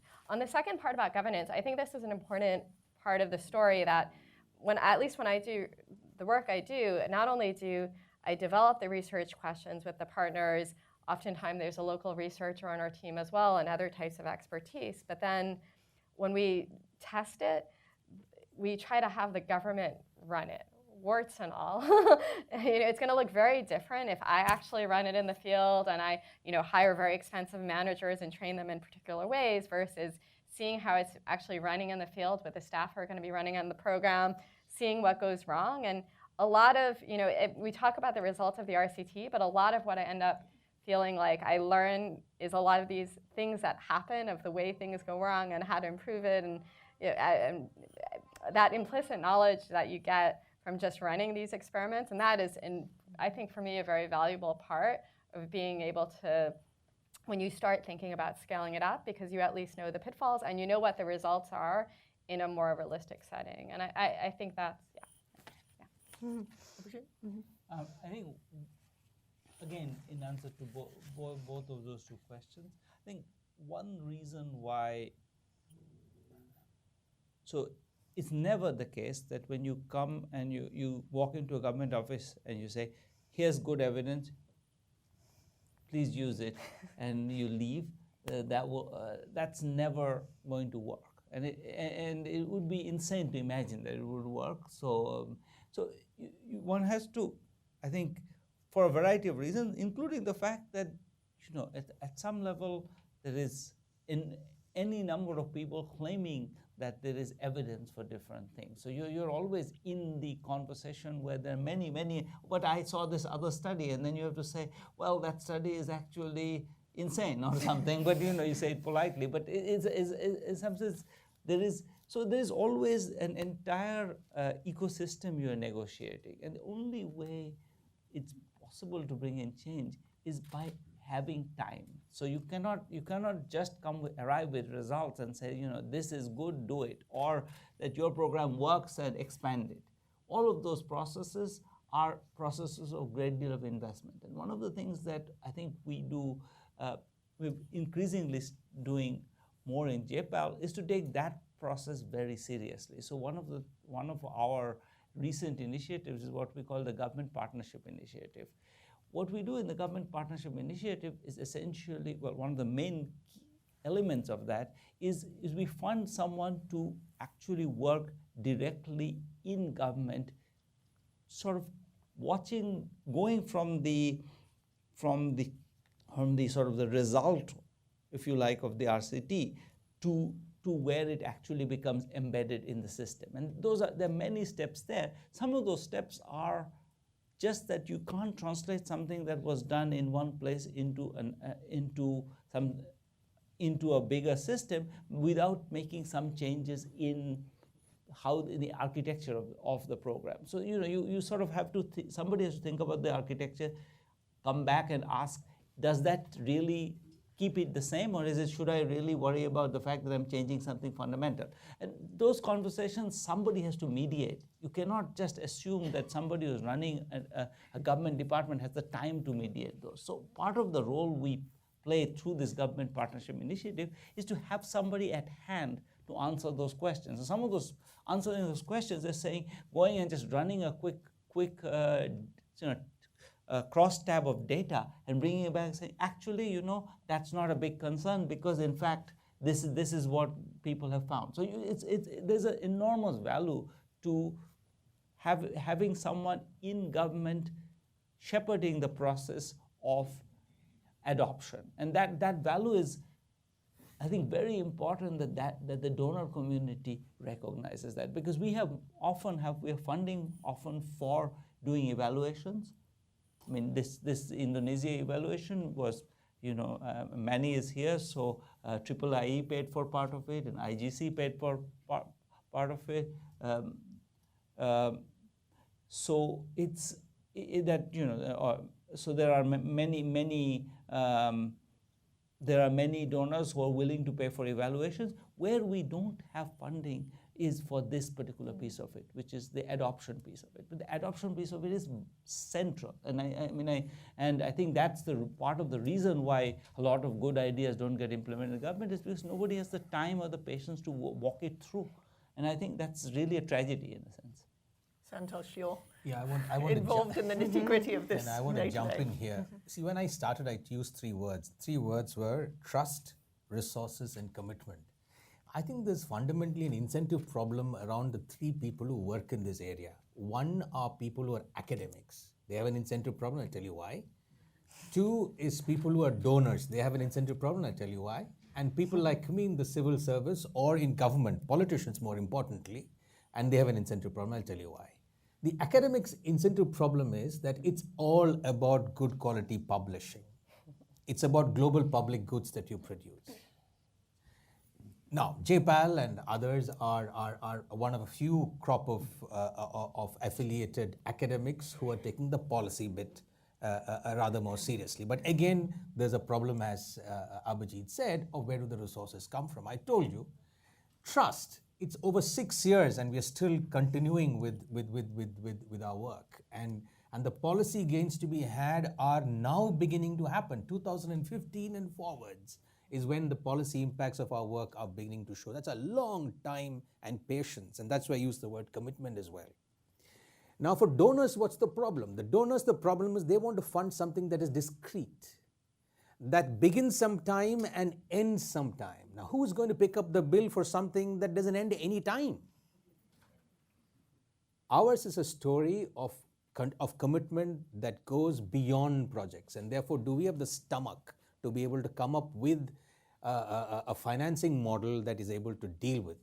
And the third is governments. I mean, that's so obvious. They face an election cycle. And in some governments, it is 3 years, others 4, and maximum 5. In India, it's 5, in which case the first year is the honeymoon period, and this last year is the re-election period. So all you have in between is 3 years. So typically, mine is the 31st year in government, except for my teaching assignment in the National Academy, where I was for 6 years. I've never held a job for 3 years, and now I know why.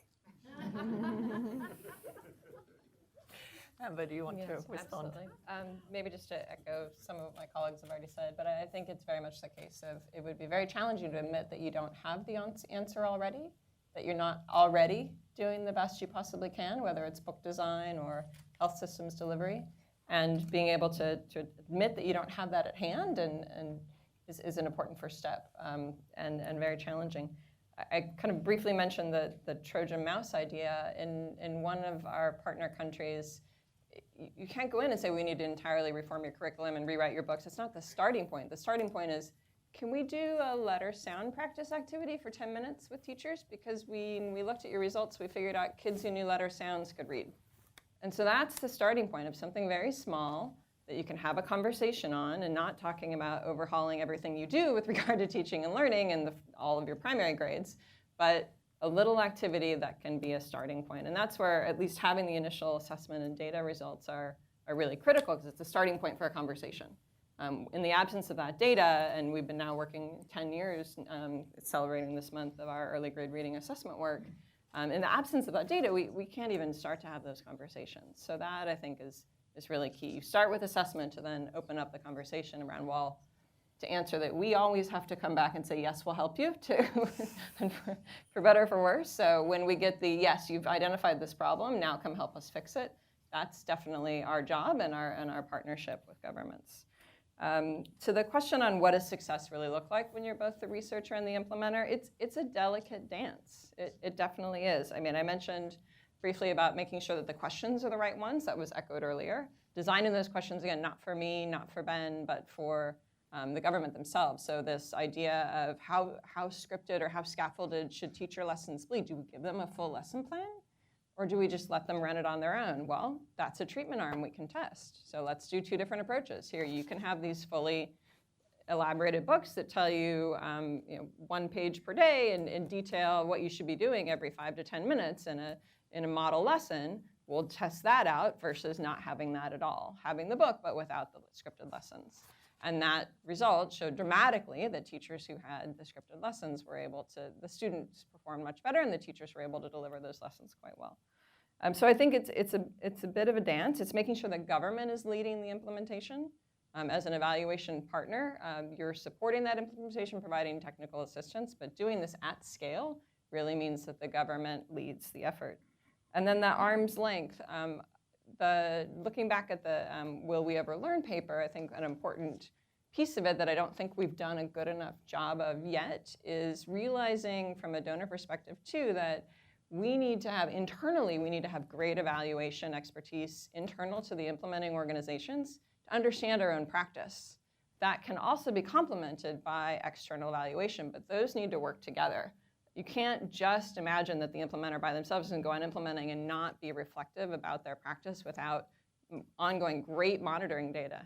And I think being able to make sure that we have better monitoring data for better evaluation work and that those tie into each other is still work that's very much in progress with a lot of the agencies, that they say, oh, no, you don't need to worry about collecting any data on your practice because we're doing an external evaluation.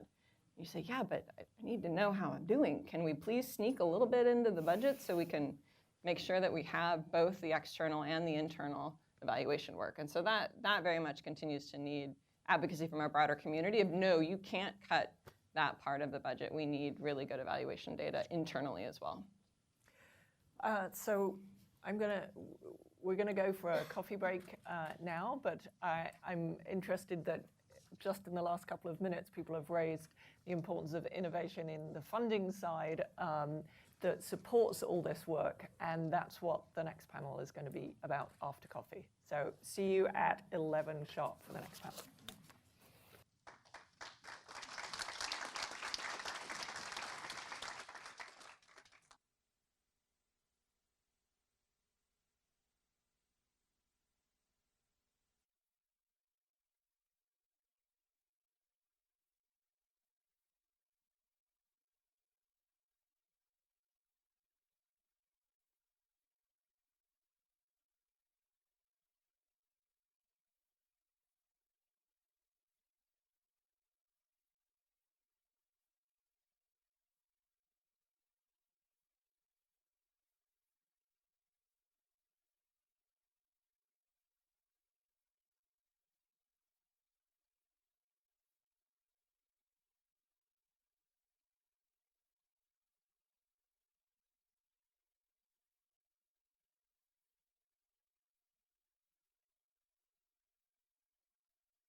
Approximately 300 million of the world's rural poor suffer from extreme seasonal poverty and hunger.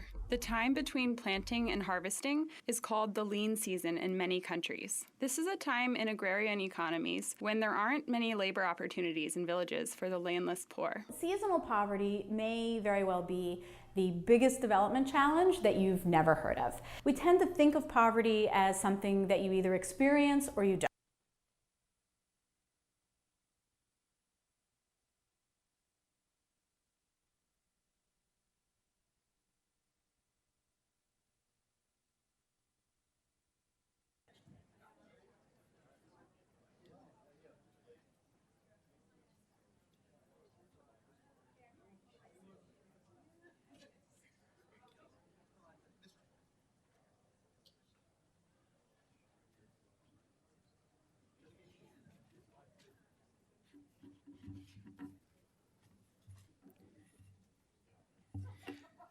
Excellent. So before we begin the second panel, I want to introduce the second Leveraging Innovation and Evidence for Scale video. This is from two programs from Evidence Action. Evidence Action plays this intermediary role between evidence and scale-up of cost-effective, impactful programs. And here there's two examples of their programs, the No Lean Season intervention in Bangladesh, as well as school-based deworming. Thanks.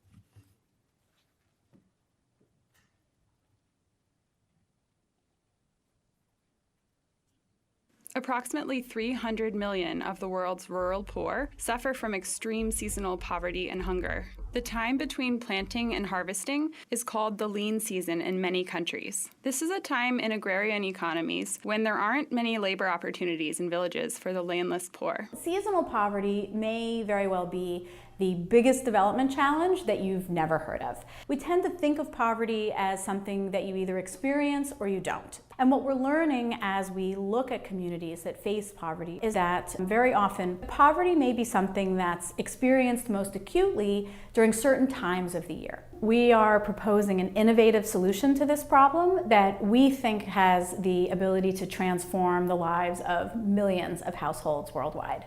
In northern Bangladesh, our evidence-based solution increased incomes and food consumption, which are important indicators of poverty. We dispersed a small travel grant of about $15 to a targeted number of landless poor households. Households typically sent a working-age male to migrate who sent back remittances to his family. We conducted 2 randomized control trials, and the effects were astounding. Household income increased significantly, and both food and non-food consumption went up by about 30 to 35% during the lean season.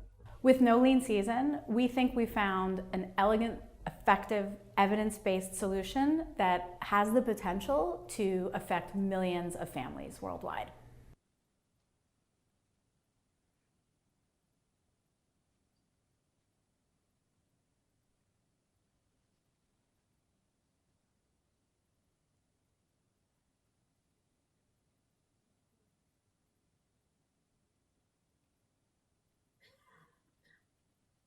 Parasitic worms continue to be a big problem in many parts of the world. The Deworm the World initiative, led by Evidence Action, takes on the challenge of parasitic worms that infect hundreds of millions of children all over the world. Children ingest these worms when they bathe in river water, eat contaminated food, or even just run around barefoot. The World Health Organization recommends 1 dose once or twice a year in areas where there's high risk of worm infection. We partner with governments to support the treatment of millions of children in schools where they already are every day. The case for school-based deworming rests on a body of rigorous randomized controlled trials that show that deworming can improve life outcomes for people from the very early years of life right up to adulthood. This is a powerful yet achievable approach for children to have better life outcomes.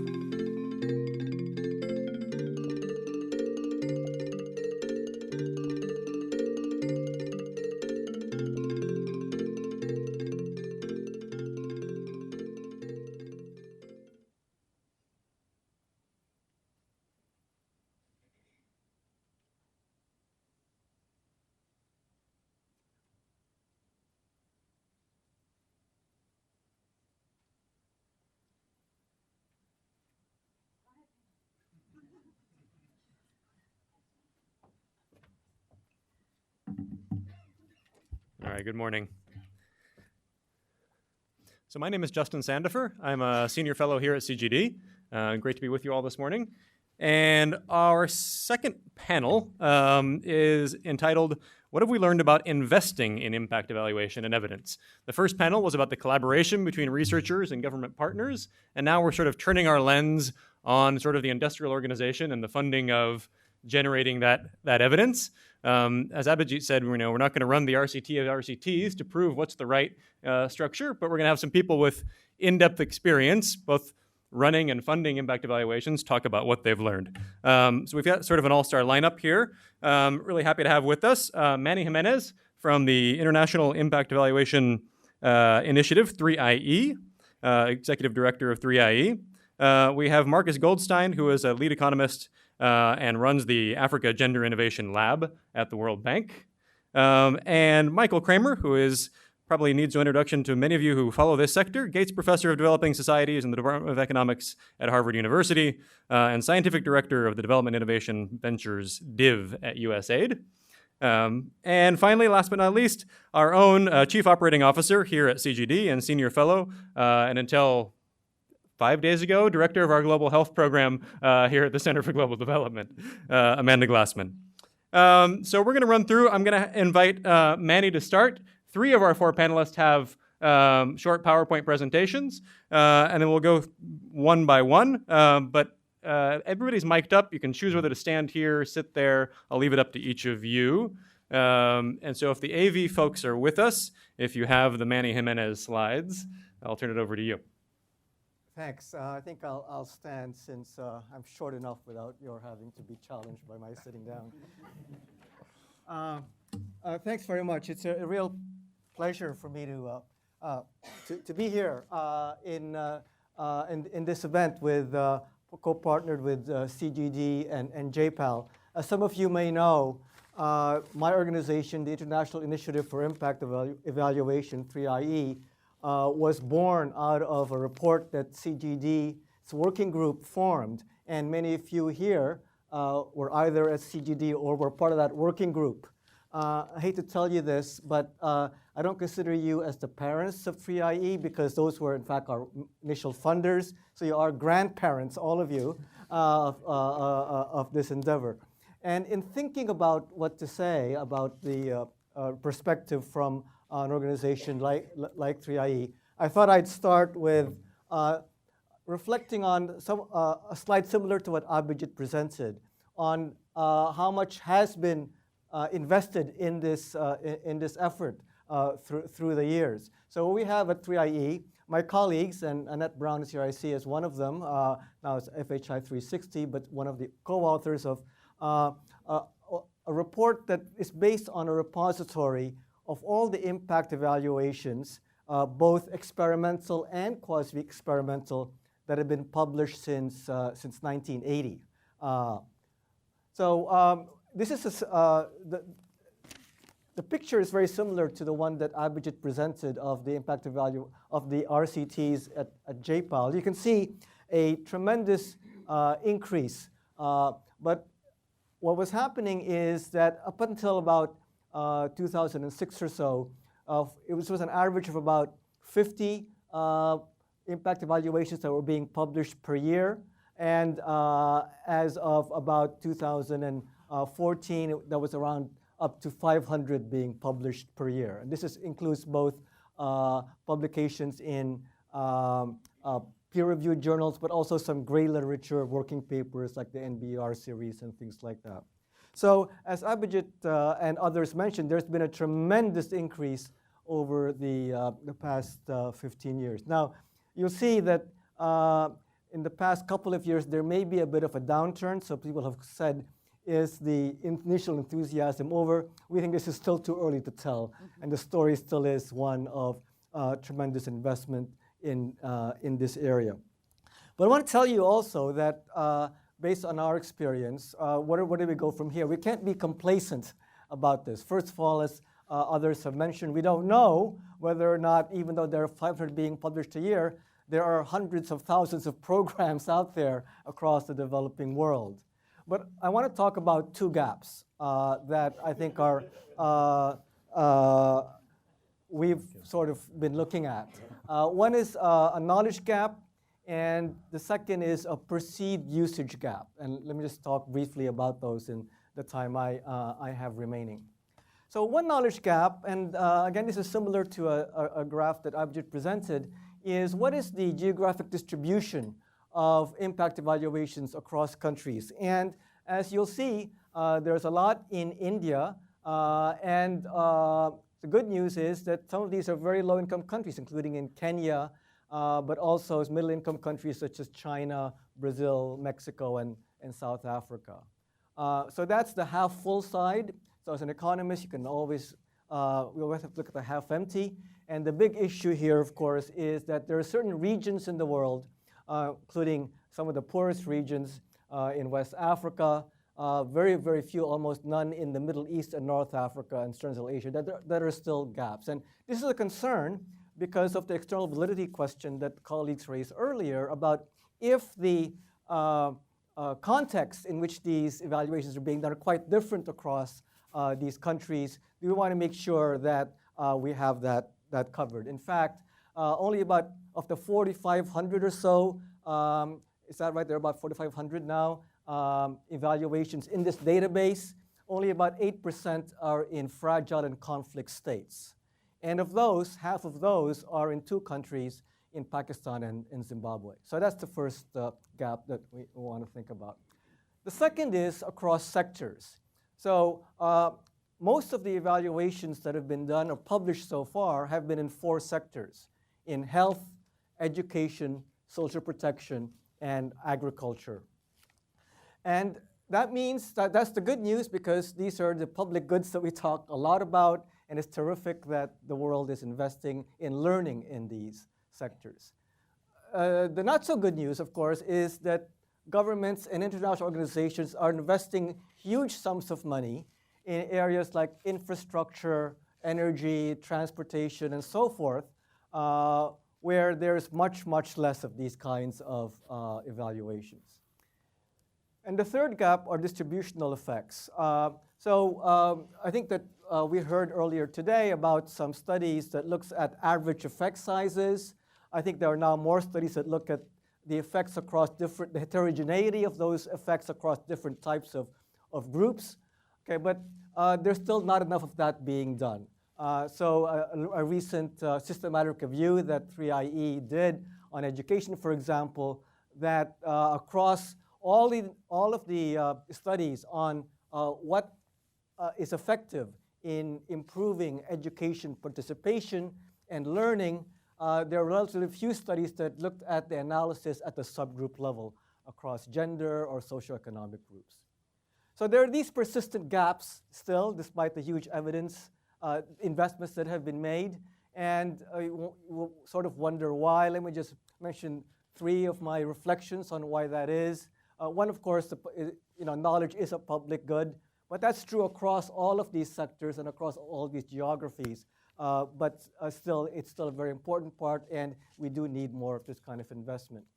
Another is methodology, that there are some of these sectors, for example, where it is simply easier to do impact evaluations, especially experimental ones, than others, where the interventions are pretty well defined, they're not so complex, and you have the appropriate control group. So it's a challenge of how do we, for example, start to evaluate the big ticket items that some governments and international organizations are doing. So it's great we've done what we can, but it's still an issue.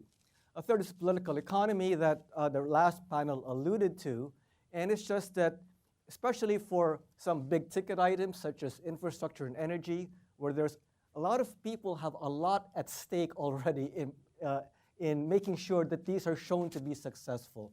And so it is a little more difficult to come up with evaluations on their effectiveness. The second gap is a usage gap, and I say it's perceived because I think what we saw earlier this morning are tremendous examples of where researchers and policymakers have partnered with each other in these JPAL projects to make sure that that usage question is being addressed. But there are also a lot of other stories, and I think some people alluded to earlier, where they haven't been taken up quite as much. So the World Bank, for example, where I used to work, did an evaluation of impact evaluations use at the World Bank, the ultimate in evaluation nerdiness. And what that study found is that only about half of all the impact evaluations that the World Bank did were actually quoted in the completion report, project completion reports that were supposed to report on the outcome effects of these interventions. Okay. So there's still a gap that needs to be done, that needs to be closed on this. I think one issue, as people alluded to earlier, is that how do we define what is use? I think a useful conversation to have is do we expect that a result of the study that a policy will actually change, that will take up the results? We saw some great examples of that. Others have said perhaps what we should all be concerned about is to make sure that at least evidence is in the conversation, that there are a lot of things that actually affect decisions that are being made. Evidence is just one of them, but it's certainly, we posit that the conversation will be a lot better if, in fact, that evidence is there. So I don't have that much to add in terms of, because we haven't really done any systematic analysis within 3IE of what has worked in terms of take-up in a way that is analytically rigorous. As people mentioned earlier, there is no counterfactual as to what would have happened without the impact evaluation. But let me just mention 4 things that we take away as lessons so far. There has been more take-up, and it really just actually summarizes nicely, actually, what the earlier panel said. So one clearly important factor in the kinds of studies that we have funded at 3IE is that quality really matters, okay? And that that's simply a sine qua non, and it's wonderful, for example, that JPAL is a world leader in ensuring what that quality is. They have the world's best researchers. One challenge in the future is how do we make sure we crowd more of those people in? There are many, many other researchers in developing countries who don't have the credentials, and that capacity building is really key. I also think that what we found is that the pressure of research transparency may actually lead to better improvement in quality, and that's something that I think that we need to work on. People already talked a lot, the last panel, about incentives, so not too much more on this.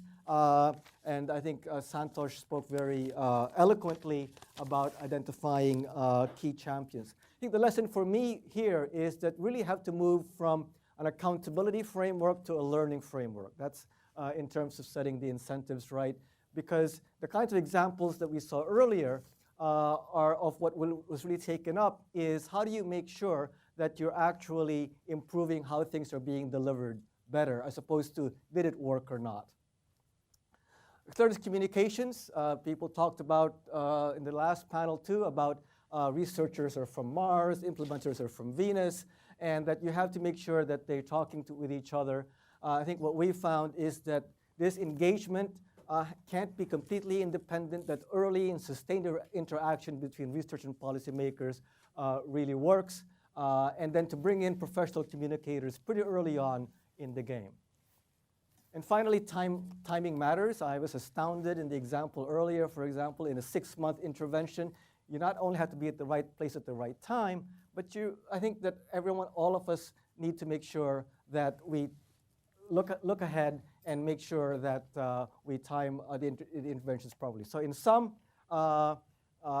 there's been a lot being invested in this endeavor. I think that there are still big gaps out there, and we really feel that it's really still the case for better and more investment in this area has to be made. Thank you.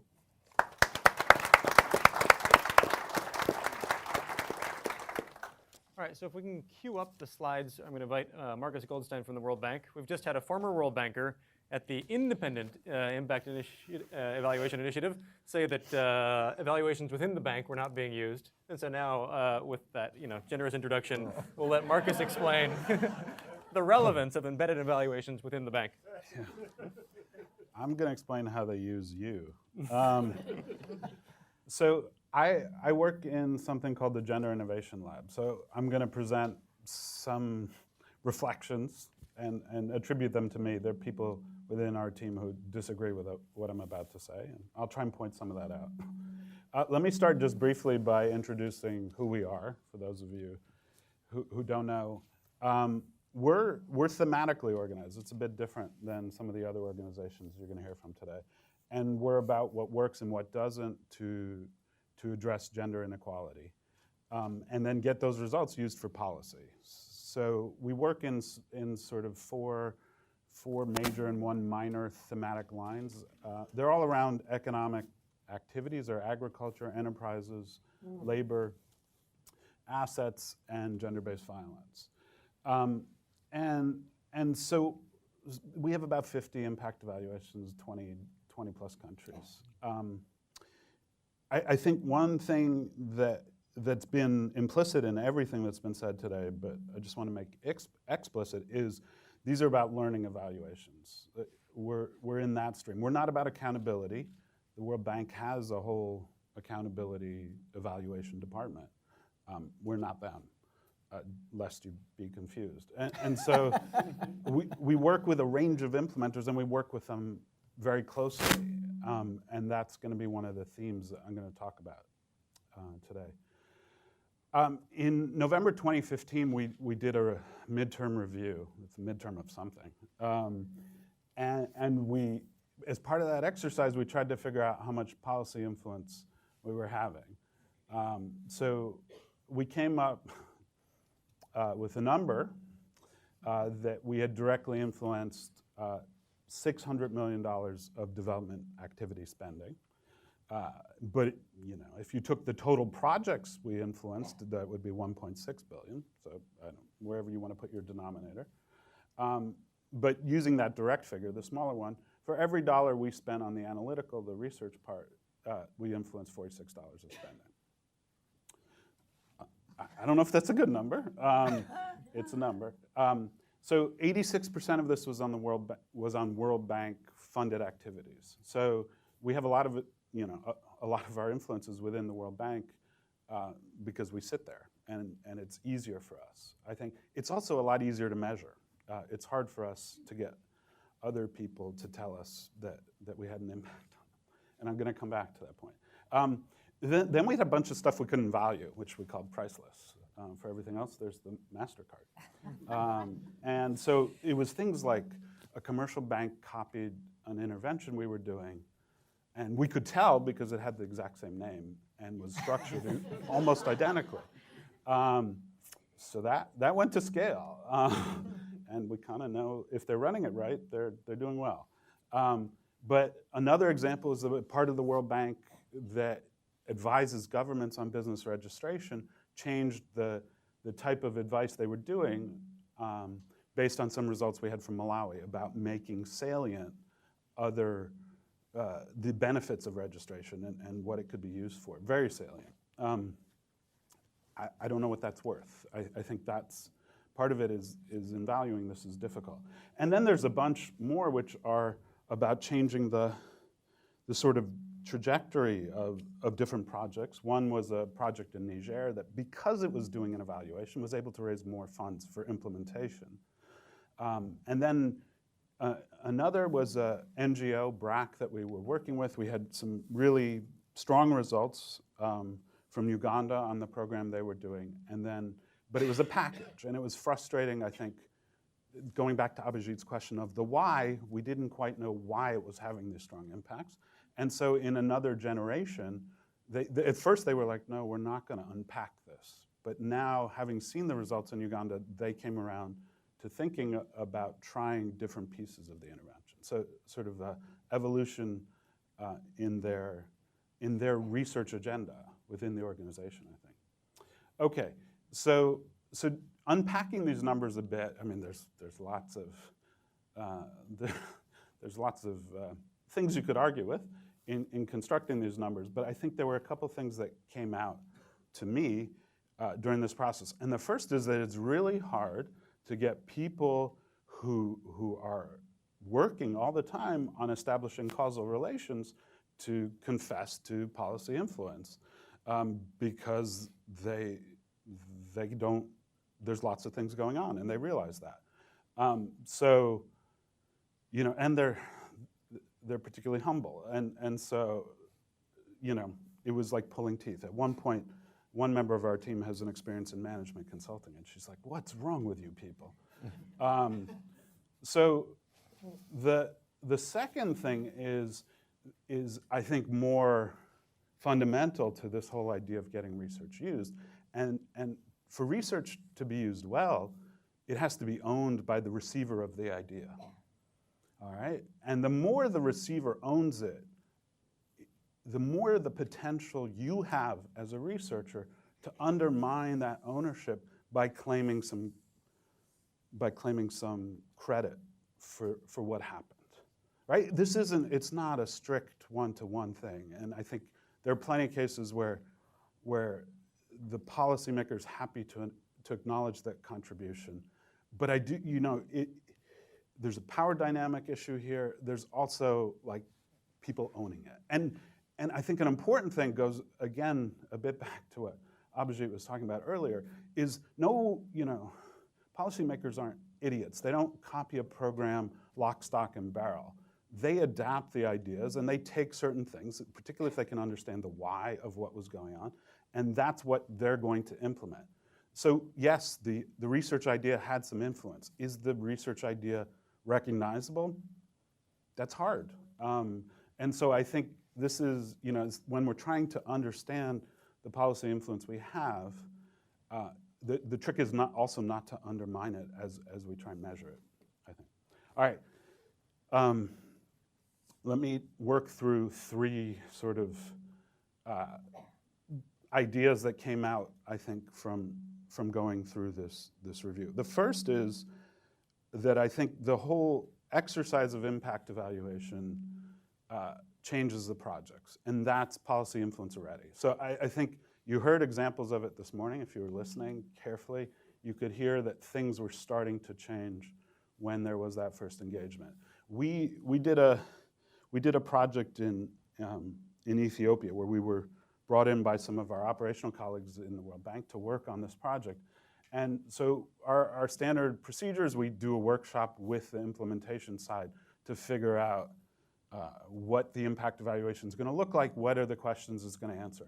But during the process there, we sort of discovered that, you know, this was a program designed to relieve liquidity problems in the credit market, and they were going to lend to women, sort of gave a line of credit to banks. And the big problem was women didn't have collateral, and they didn't know how to fix that. And so one of the ideas we brought in was the Entrepreneurship Finance Lab, which is using psychometrics to screen borrowers. But here we suggested, why don't you try using it in place of collateral, because it's a pretty good predictor of repayment. And so, you know, there was a lot of hand-wringing, and there should be, and we sort of arrived at this process where there's an impact evaluation of trying that by one of the biggest banks in Ethiopia. This isn't how things are supposed to work in our logic model, but that innovation got copied by other World Bank projects. Luckily, the cool thing, I think, is that they're also doing impact evaluation. So you have this spread of ideas and innovations that are happening early in the impact evaluation process, maybe even before the evidence happens. Sometimes, though, I think the silver lining to that violation of the program logic is that they start doing impact evaluations as well. The second is thinking about the role of the researcher and the implementer in research uptake. We heard, the good thing about coming in the second panel is I don't have to motivate some of these points so much. Not all researchers are good at talking to policymakers. There's issues of patience, personality, ability to speak in plain language. But I think the argument I would make is that the researcher is the one who really understands the results. They know what it can and cannot say. They know where it can extend and where it can extend. And they're going to be sort of key in this role of convincing policymakers that it's a good idea. Now, some members of my team dispute that, but I think we've heard there was some mention of who's that mediator this morning. I'll put a, you know, my argument will be that it's the researcher and then the implementer. But you know, I think this is something worth discussing. So what we've done is sort of have the researcher do some of the convincing and then bring on board the implementer to explain how things actually work, right? Because I don't know whether you should have 6 project vehicles for 200 square kilometers or 5. But the implementers do, and they've thought long and hard about this problem. And so I think the model of the researcher convincing and then connecting implementers to share knowledge in that process of adaptation and adoption is one to make work. And then there's the question of who pays for that knowledge transfer, right? And what we've seen is that the project adopting, in this case of a project in the Sahel, but also a project in India, they've borne the costs of bringing or going to the relevant implementers. One caveat to also throw out here is proprietary implementation, right? So some implementers are businesses in some fashion, and so they're gonna want to be the implementer, and so it's a bit hard to get that transfer sometimes. The other is that there are some who are convinced that only they can do it right, and they may be right, I'm not. All right, last one before I run out of time is thinking about explicitly blurring the lines between implementation and evaluation teams. On the design side, I talked about this earlier. It's really important to come up with a set of questions that both the implementation and the evaluation team own, and that's gonna sort of sustain the activity.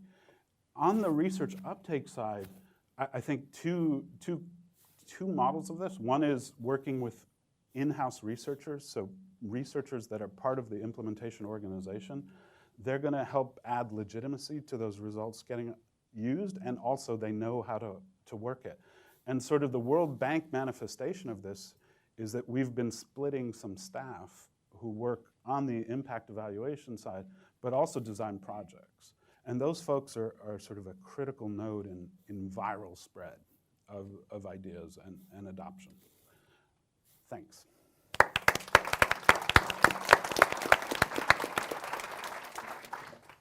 All right, thank you, Marcus. Let's move right over to Michael.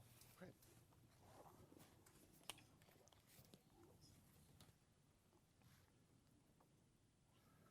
Thanks very much.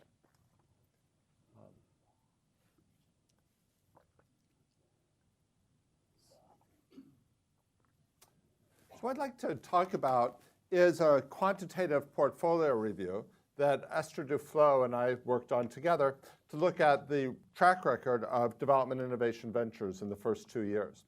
And one advantage of doing this type of quantitative portfolio review is when you're trying to draw lessons, it can be very easy to have some ideas in your mind, conventional wisdom, and then to cherry pick examples that will tend to fit those.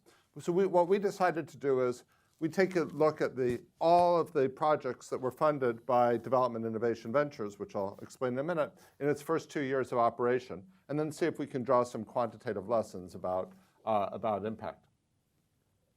So just a bit of background on DIV. So DIV is a USAID program, and as was mentioned, in addition to my day job as a Harvard professor, I'm a scientific director of Development Innovation Ventures, so I have a tie there. DIV funds innovation. So it's a bit different than it's a subset it's a bit different than some of the things you've heard about before, because it's not funding evaluations of established programs, and we're not just about evaluation, we're about innovation. And we try to marry and bring in a lot of evidence in that, but really innovation is our focus. We have 3 principles that I'll mention. First, we're open across sectors, across countries, and across methods of scaling. That's very different than a lot of other funders, which choose a particular sector or strategy. So our grantees have included social entrepreneurs, NGOs, development researchers, lots of different types of entities. We're also open to commercial scaling, which would be the tack taken by a lot of social entrepreneurs, or to government scaling things up, or to hybrid models. Because we're open across sectors and across countries, we have to have some discipline on the process. And where does that discipline come? Partly from a lot of external review, a big role for that, but partly from staged financing. Here we're following a venture capital model in some ways, in that we have small grants, pilot grants. At the period, the limits are now a little bit higher, but the time of the data that we'll be looking at, that was a limit was $100,000 for that. Then somewhat larger grants for testing. That would be up to $1 million. And then finally, stage 3 grants for transition to scale, and that can be up to $15 million. Finally, another principle is there's a very strong evidence of impact and cost effectiveness. So we won't give a stage 3 grant unless there's either evidence of impact and cost effectiveness or evidence that something's passed a market test. So that's the program. Now let me turn to how we tried to evaluate this. So first, we focused, as I mentioned, on all the grants given in the first 2 years. Why the first 2 years? It takes time for innovations to scale. 10 years is a figure that's often cited in the literature. And DIV is much less than 10 years old. There was 43 grants during the first 2 years, total funding of $17.3 million. Now, ideally, we'd be looking at the social rate of return on that investment. And when we were set up, the goal was to have at least a 15% social rate of return. The data requirements for that, to get an estimate for all of our projects, would be prohibitive. Why? Well, you would need to know the number of people reached, both by the original version of the innovation, and as people have noted, innovations need to be adapted. So you need to get the adapted versions of the innovation. You need to know the net benefit after costs for each person per person reached. You need to have some projection of future reach, sustainability, something that we obviously can only conjecture about right now. You'd also need a counterfactual. What would have happened without the support from DIV? So the exercise that Esther and I didn't try to take that on. However, internally, there's an ongoing effort within DIV to try to estimate a bound on this. We won't be able to do that for every project. A lot of projects don't even have easily monetizable outcomes. But we just picked a few projects, 3 projects from among that larger set. And we've sort of taken a worst case scenario. What if all the other projects yielded 0 return? What if we took the worst case scenario on, suppose these projects ended tomorrow, so there was no more benefits from these? Just taking into account a few projects for which we can quantify either dollar benefit or a live saved benefit, and then apply a metric to that. We estimate that the rate of return is far in excess of this 15%. In fact, we're getting, these are still preliminary. I wouldn't put too much faith in them, but we're getting numbers well over 100% rate of return, even in that very conservative approach that's really throwing aside the benefit for most of the projects. But let me focus on the exercise that Esther and I did, which was just doing something much less ambitious, just trying to get at the number of people reached. Okay. So what we did was we looked at the 43 projects. We tried to categorize them. How many of them and which ones reached more than 1 million people, and how many of them and which ones reached more than 100,000 people and less than 1 million. What we found was overall there were 24 million people reached. The cost per person reached is about 75 cents per person reached. I'll be happy to, let me just give one example of one of the ones that reached over 1 million. I think illustrates some of the benefits of an open approach. This is a project that went to address the problem of road safety in developing countries. So as many of you know, minibuses are a hazard to life and limb in many developing countries. Kenya is one of them. So a group came to us. There was 2 researchers at Georgetown, James Habirimana and Billy Jack, who some of you may know, plus the Kenyan Minibus Association insurance company. And they proposed looking at something that would put stickers in the minibuses to tell the passengers to speak up if they thought this was going too quickly. Now, this is nothing that would have come, if we thought about what are USAID's global health priorities, it's not this, and it shouldn't be this. That's not the top priority for global health, nor is it the top priority from a governance point of view. This is the type of thing, though, that could be it's very cheap, potentially doable, worth checking out for the option value on it. Who knows whether it was going to work? Turned out it did work. It dramatically reduced accidents. And this is now, we then provided further support later on. It's now reaching 35,000 minibuses in Kenya and being tried in Uganda and Tanzania as well. Okay. That gives you a flavor. But let me tell you some of our analysis. So because we looked at all 43 of them, we're able to say, well, what were the characteristics of the ones that scaled or got high reach, and what was the cost per person? And here's something that was really a surprise to us. We were expecting to see that the stage 3 ones that were ready for scale was where we would get our biggest impact. And those did have the biggest probability of success. But while those were the biggest probability of success, the cost per person reached was actually lower with these very small grants, the $100,000 grants, the $1 million grants. I think there's a role for both of these for a variety of types of approaches, but this is one lesson that we were not expecting. So the cost is 35. I don't know if you can read that. 35 cents per person reached from these very small $100,000 grants. We also saw there were multiple pathways to reach. So in this conference, people have been talking a lot about influencing governments, and that's definitely one very important channel, and we have examples like that. But there's also examples where NGOs or social enterprises scale things, the model that people would think about in Silicon Valley.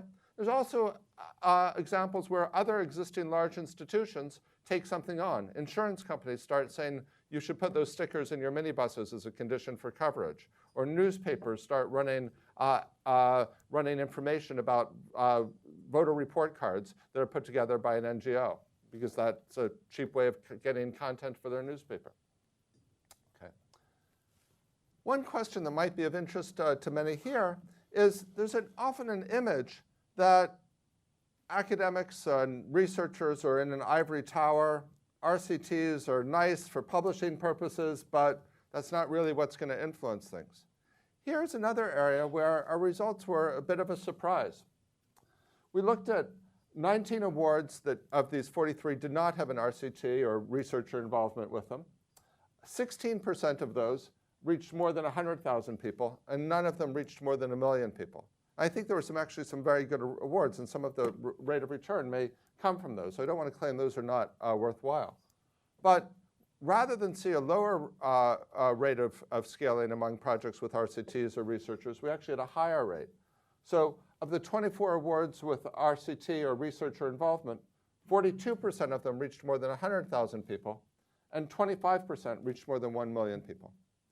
One thing this definitely seems to follow a power law distribution, by the way. There's a few projects that account for the bulk of the impact. So I wouldn't be too concerned about a result that half of World Bank evaluations get ignored. The question is, if the other half turn into programs like this Raskin program, it's well worth it. Okay. Interestingly, 3 out of the 5 innovations that reached more than 1 million people were ones where there was already pre-existing evidence from RCTs, but yet there was evidence in doing further research in RCTs on that. What's going on here? Let me just throw out a couple of hypotheses. One is that the evidence itself was important, and that's why these projects with RCTs were important.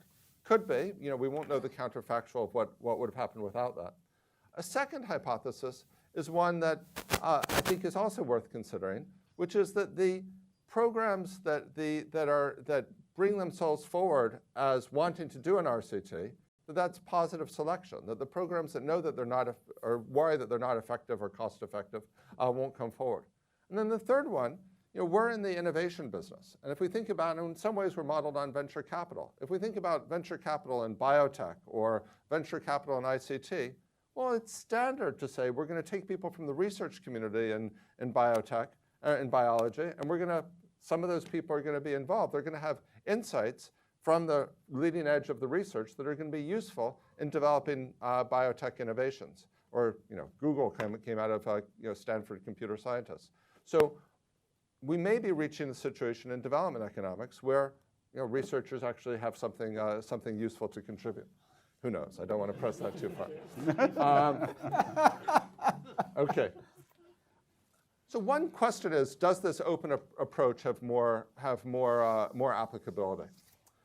A lot of funders out there, and certainly if we think about those World Bank evaluations that we heard only 50% of them get cited, we have a very particular project. We want you to evaluate this. There's a $3 million contract. We put that out. It's won by a particular firm, et cetera. I think that can be very important. We need to know about existing projects. Or sometimes somebody will say, here's the gaps in the field that 3IE's identified, or that a country that's not getting enough evaluations, or a sector. We need things, and that's totally appropriate. But I think one lesson from the experience of DIV is it's very important to complement that with another approach, because there are going to be ideas that nobody's ever thought of before that are going to percolate up. And it's important to have that bottom-up approach so that when James Habyarimana and Billy Jack have this idea and they want to try it out at relatively low cost, you can do that. And our results suggest that, at least in the case of DIV, that's at a very high rate of return. So Global Innovation Fund also has this open approach. And they're very new. I should declare I'm also a board member there, so I'm not unbiased. But based on what I've seen so far from the early grants, I'm very optimistic that that 5 years from now we'll see very similar effects there. So I guess I would, for those of us who are, I guess I'm speaking here in some ways as an academic analyzing data. So I would urge those of you in the funding community to think about, yes, it's appropriate to say these are some things we think are important, but also to complement that with some amount of funding that's open and that can fund even small projects that are may seem off the wall. So thanks.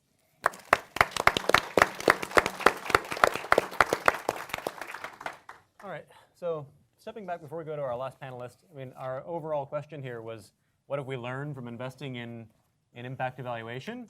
And before we turn to Amanda, I feel like part of what I'm hearing from the panel is kind of echoing what Rima said in the morning session, that she doesn't like calling herself an evaluator. We're hearing less about evaluation for accountability of World Bank projects or evaluating existing big projects, and more about evaluations for learning or innovation and discovery of new ideas. Maybe we're at an interesting turning point. We need to refresh our vocabulary about impact evaluation. I'm not sure. But kind of as our last panelist, Amanda, I don't think you have slides, and you're gonna wrap up for us and reflect on what everyone else has said.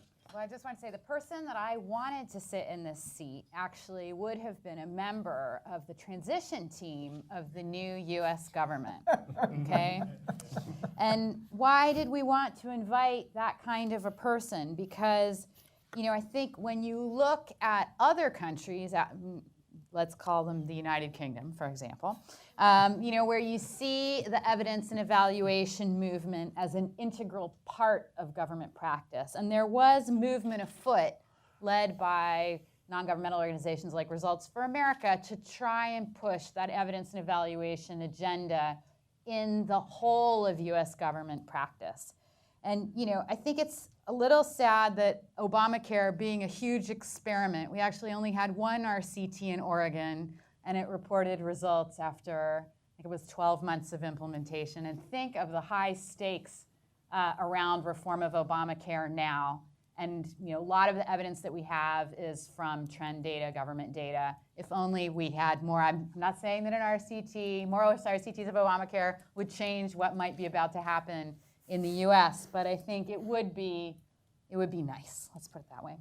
One other thing that I think that's interesting about the Results for America movement and this evidence and evaluation movement in general as a part of government practice is that, well, if you don't have receptivity at the national level, and Santosh talked about this, go to cities, go to the subnational level. work on these kinds of immersive efforts around learning and decision-making oriented evaluation to go forward. And maybe there are opportunities to do some of that here as well. When I look at Results for America, actually ranked US government agencies on their commitment to evaluation. And interestingly, the development agencies ranked highest, Millennium Challenge Corporation and USAID. But I think a lot of that, especially on the USAID case, was because of DIV and the interesting work that is being done there. Of course, USAID does fund some impact evaluations, but most of their portfolio, I don't think we could say, is characterized by an enormous amount of well-done, rigorous evaluation. And I wanted to reflect a little bit on why that is. And I think there are two kinds of responses. One that I shouldn't use this word, but legitimate responses, and some responses that I would call zombie responses, okay? So the legitimate response, or natural response, let's say, is that a lot of what USAID is funding is technical assistance or commodities. And so it's hard to evaluate these kinds of interventions very well. Maybe what you should do instead, as others have mentioned, is to evaluate recipient governments' whole programs. How are they taking that input, combining it with all the other things that they're doing to produce the outcomes that we've all agreed are important? And that sort of second step hasn't gotten there in a lot of programs. We're sort of focused on counting the number of commodities or number of trainings or TA visits, and it's hard to make that link to impact on the ground. But I would argue that we need to make that link. Even if the US government is not responsible for the whole production function, certainly why are we providing those commodities anyhow? Because we want something to happen at the end. So I'm thinking that maybe the way that, I think all of that is actually reflected in the USAID's evaluation policy, but we still don't see that happening in reality. Bill Sabadoff is going to speak after this, and he'll talk about, he looked at a lot of different evaluations, and what is very common, and I'm sorry to steal your line, Bill, maybe you'll use it later too, is the 2 countries, 2 consultants, 2 weeks model of evaluation. We're actually spending a lot of money on those kinds of evaluations, and I would call that management. Zombie reasons. Too expensive, right? Well, okay, I think since you're spending already, really, is it that expensive? Not relevant, too small scale. What if the results are negative? Counting outputs are enough. So those are just kind of zombie things that are still around. This was addressed, it's always addressed by impact evaluation researchers. I feel like it's very repetitive, but maybe we should just own the fact that evidence requires advocacy too. It's uncomfortable. As your management consultant friend said, we do have to talk about why this matters, how it changes the discourse, and how it makes change in the real world.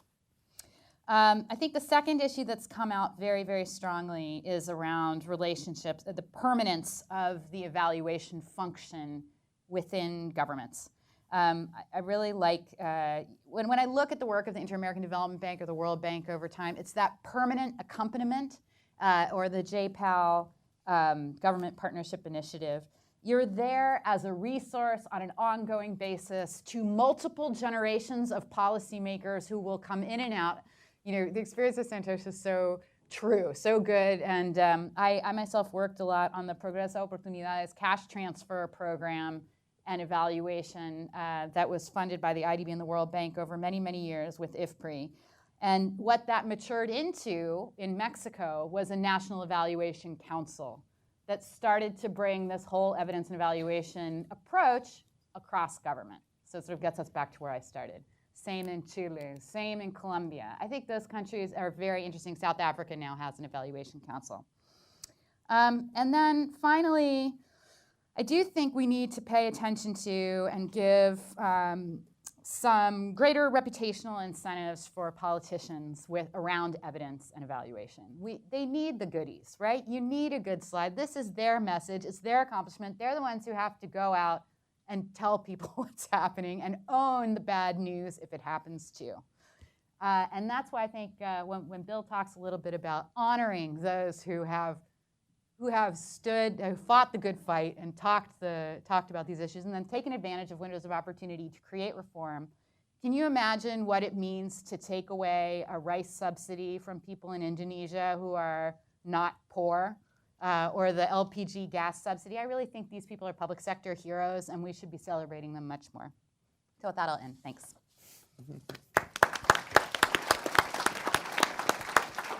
All right, let me not abuse the chair anymore. We've got about 5 minutes left. Thank you to the panelists for being pretty disciplined about sticking to time. So let's try to take at least one round of questions. We'll gather a few to give a few people a chance to ask. If anybody has questions, can I start here with the gentleman in the suit?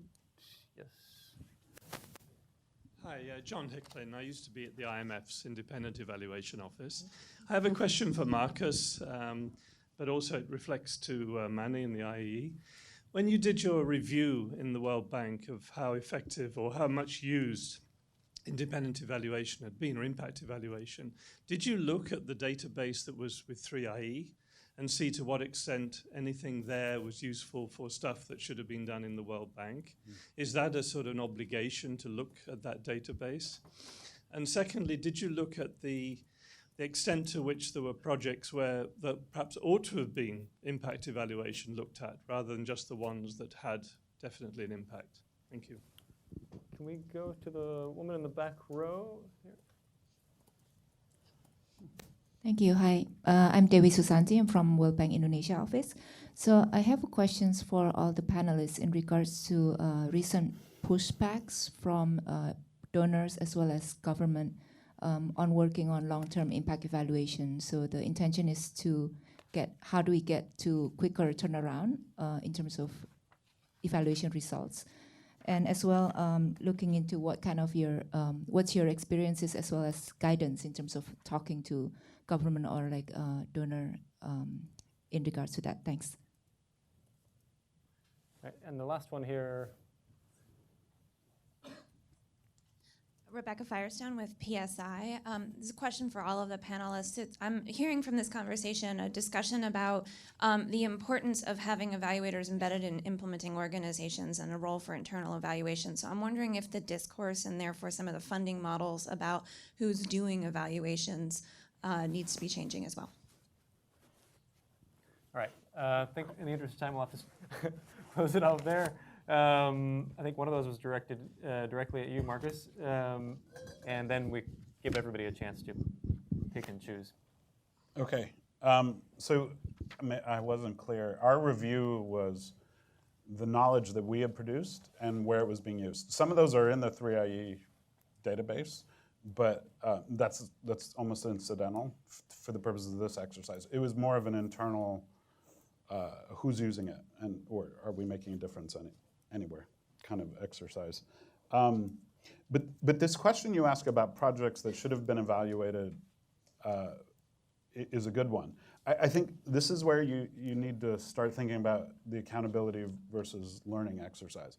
And so, the World Bank has this independent evaluation group that picks things based on, these are important activities for the World Bank and we need to understand whether they're working. They don't do that many evaluations with control groups because they come after, and it's really hard for them to do that. There's a different model which also exists within the World Bank, and these are compatible, and sort of speaks to the third question, which is we want to learn about a certain set of activities.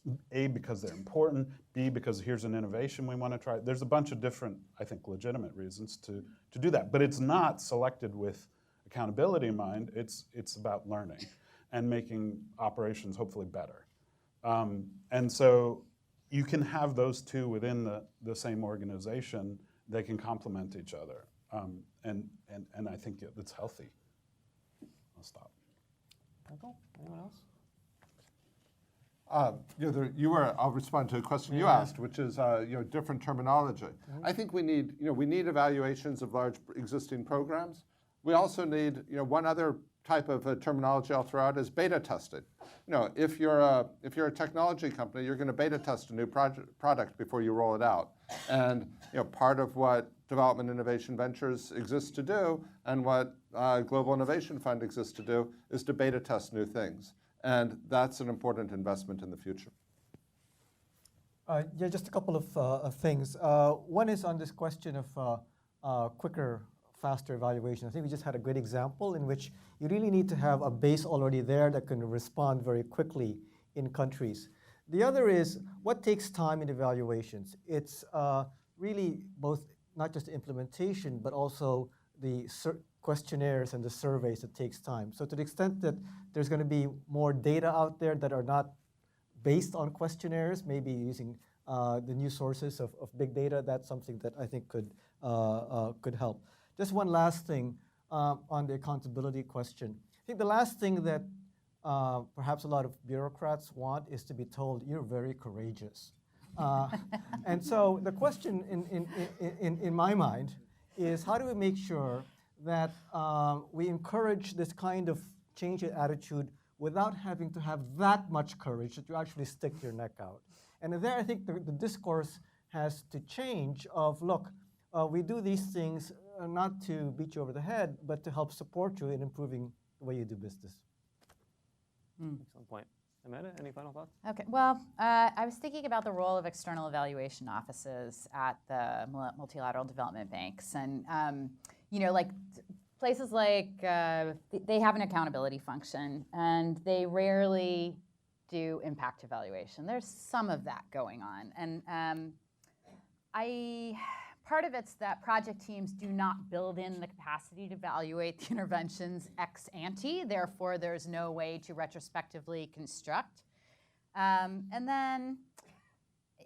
I wonder whether the boards of the organizations should really demand a higher standard, because in the end, you do actually care about whether the project is achieving its goals, not just how many people you trained, et cetera. And I sometimes have the feeling that it's much more convenient for the administration to avoid impact evaluation or even referring to it, because that would require a higher level of accountability. And I agree, people aren't going to like it. I've been on both sides. I've been on the project team side. I've been on the external evaluation side. It's very uncomfortable.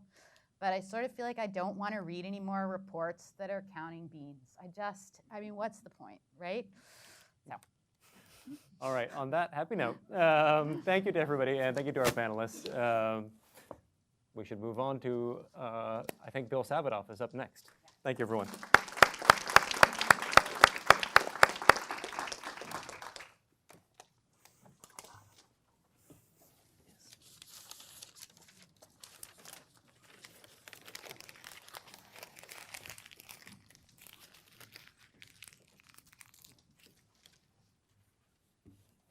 Okay, it's time for the Evie Awards. I've got a real advantage because I'm getting over a cold, so I can do the Paul Robeson imitation or Darth Vader, depending on which you prefer. First of all, thanks everybody for coming, and a fascinating set of panel discussions here. I'm going to just say the two things that I really want to get across in this presentation, which is jokingly, you know, how we give funders awards for supporting evaluation. But the two key messages I want to get across is funders may have the hardest job. And trying to convince somebody to part with their money to generate information instead of, quote unquote, doing something is really hard. So I see my role here as sort of building that message. And then the second one is a little bit more sophisticated point, but the money for impact evaluation that is strategic and opportunistic is probably the most valuable. And so I'll be trying to pitch that as well. So with those two key points, I just want to come back a little bit. Amanda mentioned, I mean, obviously my involvement in this broader debate started with the Evaluation Gap Working Group in 2004, 2006. And it's striking to me to look, it's 10 years later, and sort of think, what did this look like in 2006? And how much of that has actually been realized or has or has not been realized? And the main recommendation of that report was that we needed more and better impact evaluation. So that's kind of cool. We can say that's happened. There were huge methodological debates, which I hope we've gone beyond, and I'm talk a little bit about that. But the the other things that sort of came out of that discussion in the working group were kind of surprising at that time, and we weren't breaking new ground. This is essentially articulating what was already in progress. But the first thing is this notion that you actually have implementers and evaluators working together. 10 years ago, that was viewed as like anathema. I mean, there had to be this incredible firewall, you couldn't do this and whatever. And what we're seeing here is actually the fruits of that work, and we didn't talk about the details of how you make that work so much, but that's, I think, something that was realized. The second thing is the need for sustained and flexible and patient and agile money, so that the money is there when the opportunity arises, or the open window approach that Michael was referring to. That was something that we pushed very hard. And then the third thing is that there's a role for agencies and countries to do their own evaluation, but there's a public good nature to this. Looking at that microcredit example, that didn't come from just a handful of RCTs. It was a body of work that generated this information and has changed the character of that thing.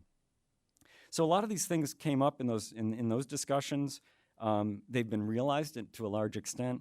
The one thing I'm hearing today, which I think is really intriguing and didn't show up then, and I think is a sign of the maturation of this whole thing, is the role of long-term technical support for this kind of problem solving in situ.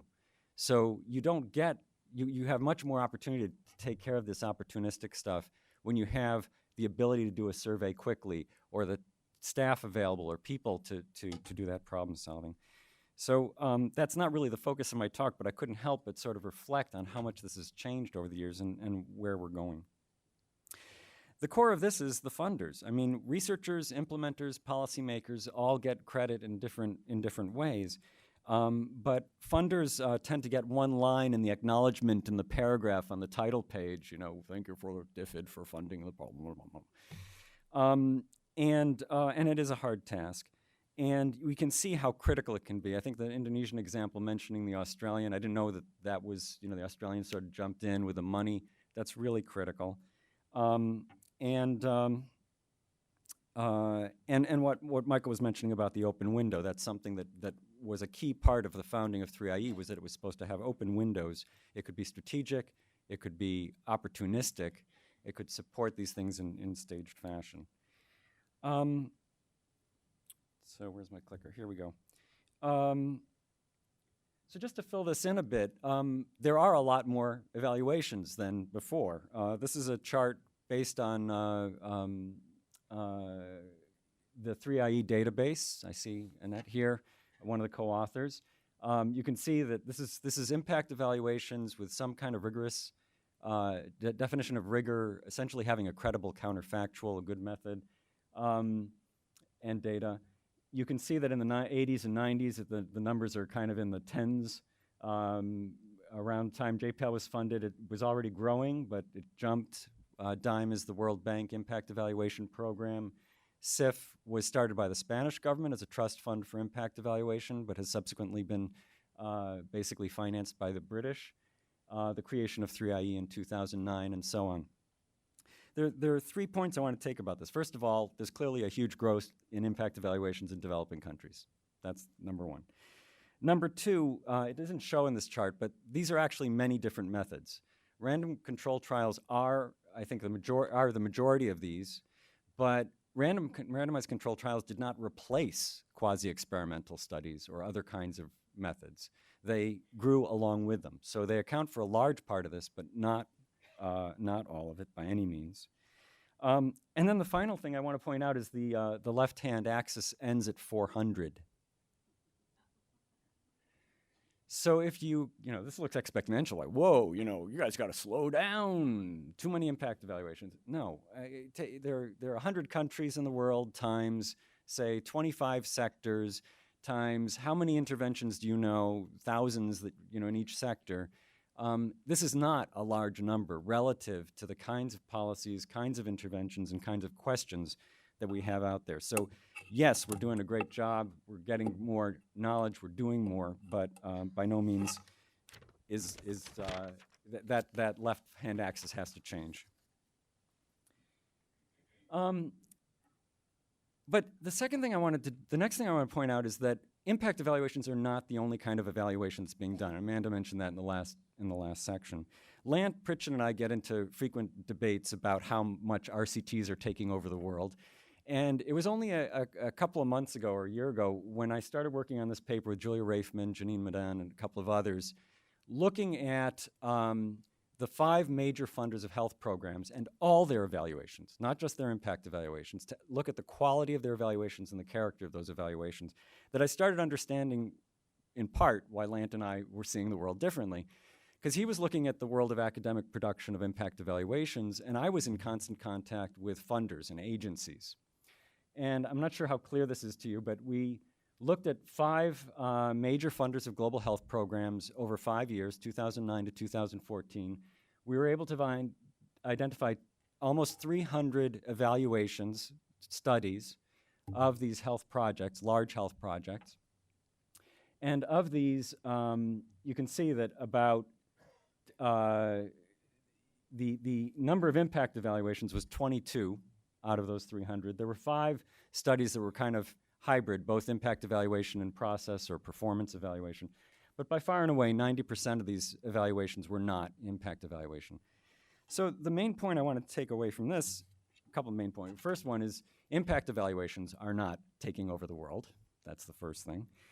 The second thing is that this isn't bad.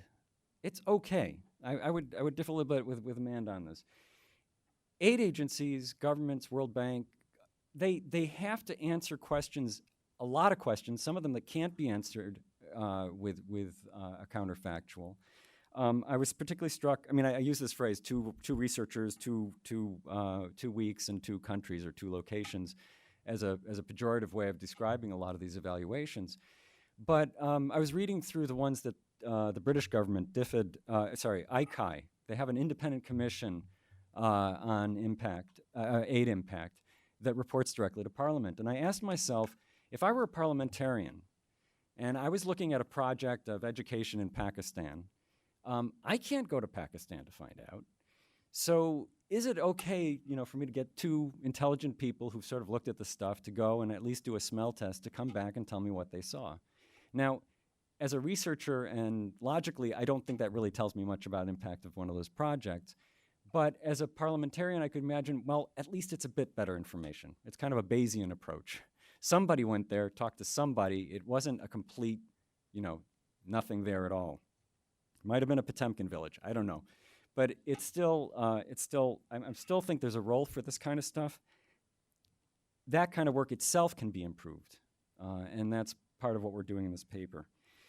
But what I take from this is primarily this point that just like we think about having portfolios of innovations, agencies, governments, countries have to have portfolios of evaluation. And they have to be doing some of their own evaluations of their own projects, whether it's for accountability or management or learning. But if they only do that, we're not going to be generating enough information. We're not going to be having enough support for these projects. We won't have the kind of open window that Michael Kramer was talking about. And that's where the public good nature of this evidence comes, and that's where funders become really critical. Because if USAID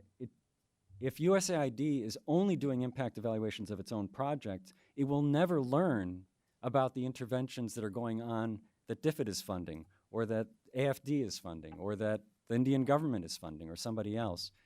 The learning we can do collectively by funding impact evaluations that are opportunistic, strategic, in the right place, that have the best information content, the best benefit in terms of the knowledge they gain, isn't by doing evaluations necessarily of our own projects. It's finding the projects from which we can learn the most. And that's why, the When Will We Ever Learn report had 2 major recommendations. It had a series of recommendations about what agencies should do themselves. The second recommendation was creating some kind of international agency, organization, pooling to do this kind of work. Well, since that time, we actually have, 3IE was created, the International Initiative for Impact Evaluation, Manny's group, was created expressly for that purpose, but there are other organizations or groups that are doing this. So DIME within the World Bank has a fund, I2I, that got about $34 million from DFID to do this kind of work. I mentioned the originally Spanish Impact Evaluation Fund, now the Strategic Impact Evaluation. I think there was a transition from Spanish to social and from social to strategic. Talk about flexibility, right? Here's the Gender Innovation Lab that we heard about earlier as well from Marcus. 3IE, IGC, which acronym I've forgotten, I apologize. International Global Consortium, Growth Center, International Growth Center, and then the Global Innovation Fund that Michael also mentioned. And here's a list of the major funders for all of these. So back to the point about who's funding these things. Each of these organizations is contracting impact evaluation work not under the direction of the funder. So it's not that the IDB, it's not that the US is telling 3IE which projects to evaluate. 3IE has a process of selecting impact evaluations, and it can have an open window, it can have sector-specific ones, but it allocates, you've separated the funding process from this allocation and the oversight function. Global Gender Innovation Lab and 3IE are the ones with the widest range of funders, but looking across funders, you can see that by far and away the one that's most commonly in all these ones is DFID. The British have done a phenomenal job in the last 10 years, basically, of funding a huge portion of this. And any of you who are part of funders who haven't participated are free riders. That's the pitch here. That's not entirely fair, but I'll put that. And the World Bank is also a free rider because they're the only organization that has the scale to do their own work internally with their own staff and use somebody else's money to do it. The DIME report shows that, also not entirely fair, but of the $100 million of evaluations that DIME is doing, something like 40 million comes from DFID, other comes from counterpart. When the World Bank says funding, or the IDB, it's actually loans to countries that pay for it. So don't forget, they're the ones that the taxpayers are paying. And there was, I think, out of the 100 million, about $4 million of World Bank administrative budget. So they're contributing, but it's not the bulk of the money. So how would we recognize funders? How can we do that well? I wanted to propose, we're not going to issue awards here, but this is sort of the beginnings of the methodology for issuing the Evie Awards. If we did it like the Oscars, we would ask the funders to nominate the best funder, and then we would have a self-appointed academy of people who voted anonymously for the best funder. We could try it that way, but that kind of doesn't fit with this wonky crowd. So what I'd propose instead is that we want to think about what are the kinds of things we want to recognize funders for. And this was one thought was, I made the point, I think the public good supporters really should be heavily recognized. This is the top of the award. The people who are going to put money into 3IE, SIEF, IGC, and things like GIF. The next level should be recognized. Organizations that fund or contract or conduct evaluations of specific projects. And then finally, they also should be recognized on the quality, on doing quality work on their own project evaluations if that information is good quality and publicly available.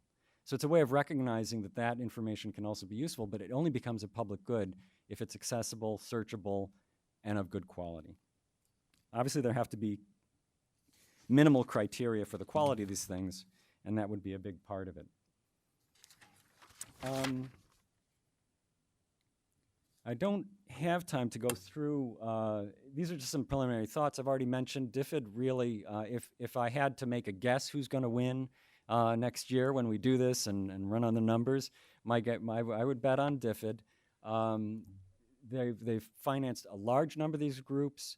They're committed to, they're willing to let go of control over which particular kinds of studies they're doing, although in recent years they've been a little bit more directed in terms of topic areas. USAID does put a lot of money into this, into evaluation. The quality of its own evaluations are questionable, and there's not a lot of impact evaluation, but the DIV work is certainly worth recognizing.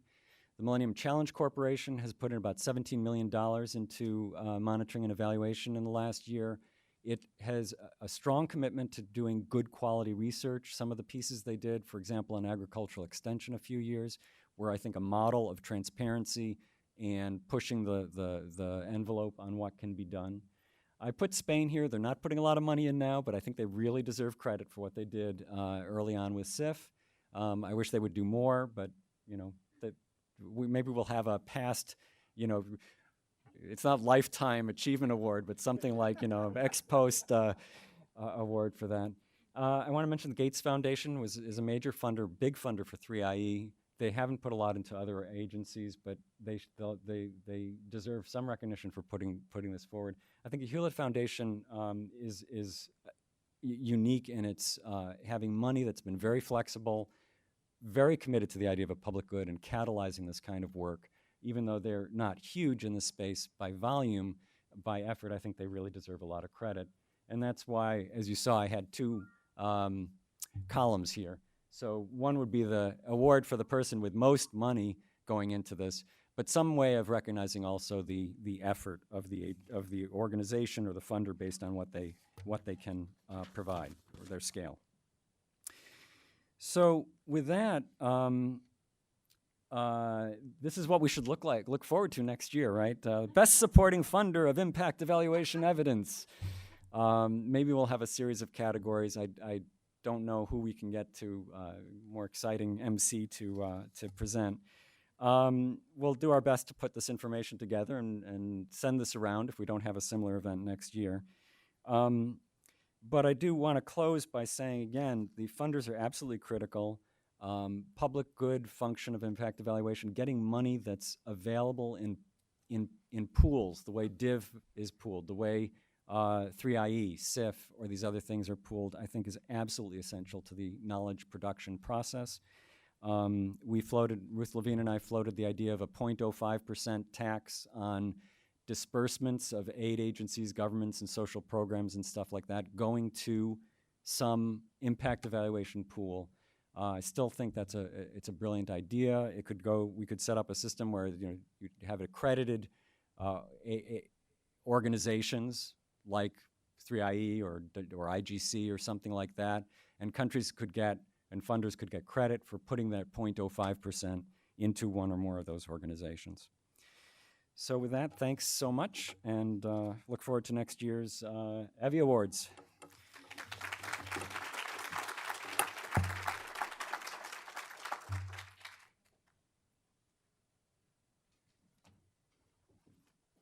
Thank you, Bill. Before I attempt to sum up this morning's rich discussion, I just wanted to take the opportunity to thank those of you who helped get this session organized.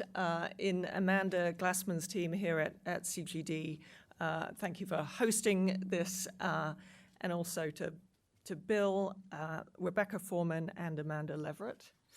And from the JPAL side of things, John Floretta is somewhere around, and Justin Lusso, who helped bring together the teams of policymakers and researchers. And I think it was really important that you hear both sides of that. Often we only hear from the researchers, and while we couldn't fly everyone in, at least we got their voices.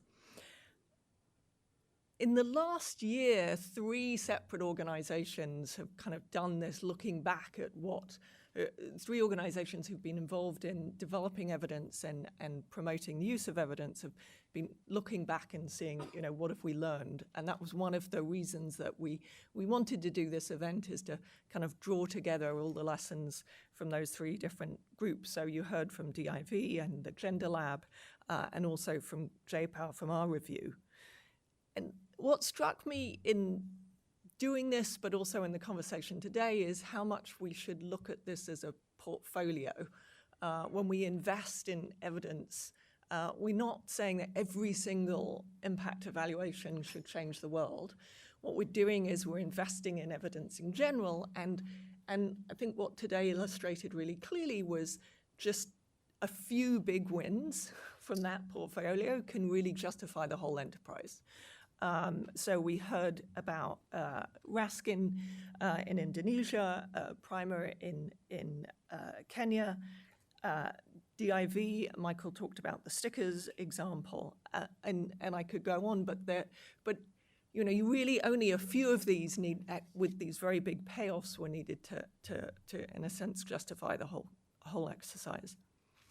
And that's looking at the individual projects one by one. And as Abhijit talked about, in some ways, the biggest change that has come as a result of this investment is when we've changed the way we think about a whole sector or a whole problem, not from any one project, but from a whole accumulation of studies. You know, he talked about how we think differently about financing for the poor or about education, and I think the primary example sort of fitted well with that, and Abhijit talking about some of the work in India. I think the other thing that we've learned a bit about in that last panel was about donors, and Bill's talked quite a lot about that, the innovations that there have had to be on the donor side to kind of make this happen. Because Bill talked about it quite a lot, I'll keep my comments there short, but these open, flexible structures of funding. And what's, again, come out today is ways to fund the translation of the evidence into policymaking. And that's particularly difficult and important when we're talking about these general lessons, these changes in how you see a sector because of a result of an accumulation of evidence, you know, really helping a government or a Ministry of Education, for example, think through what all that research means for them, for their particular challenges that they're facing. You know, I've been involved in work with the Zambian government who were very much ready to admit that they have a problem. We talked about that as kind of one of the barriers to change, but they were saying our kids are in school, they're not learning, we need to catch up, and you know, really helping them think not just about any one particular project, but what does the whole set of studies on education mean? Is I think, you know, how do we fund that? How do we make that happen? Is a challenge. So as you know, we've kind of celebrated today, but there's also, as Bill said, lots more to do. But I think what I find particularly encouraging is over the last 10 years, we've really seen a growth in the ecosystem of organizations doing that. I mean, we were kind of a bit on our own 10 years ago at JPAL, and now there are so many other organizations and groups working on this, you know, Evidence Action, 3IE, DIME, CEIF, Gender Labs. A lot of these organizations have started in the last 10 years, and many of them are working at different points of the chain. Like some of them are working on generating evidence, some of them are working on funding it, some of them are working on the translation piece. And what encourages me is that, as they say, that we've built a kind of whole ecosystem of groups who are trying to move this forward. A lot of you are in the audience, so I see this as starting a conversation about where we should go in the next 10 years, and to start that conversation going, I'm going to invite you to join us for lunch and talk about how we take this forward in the next 10 years. Thank you.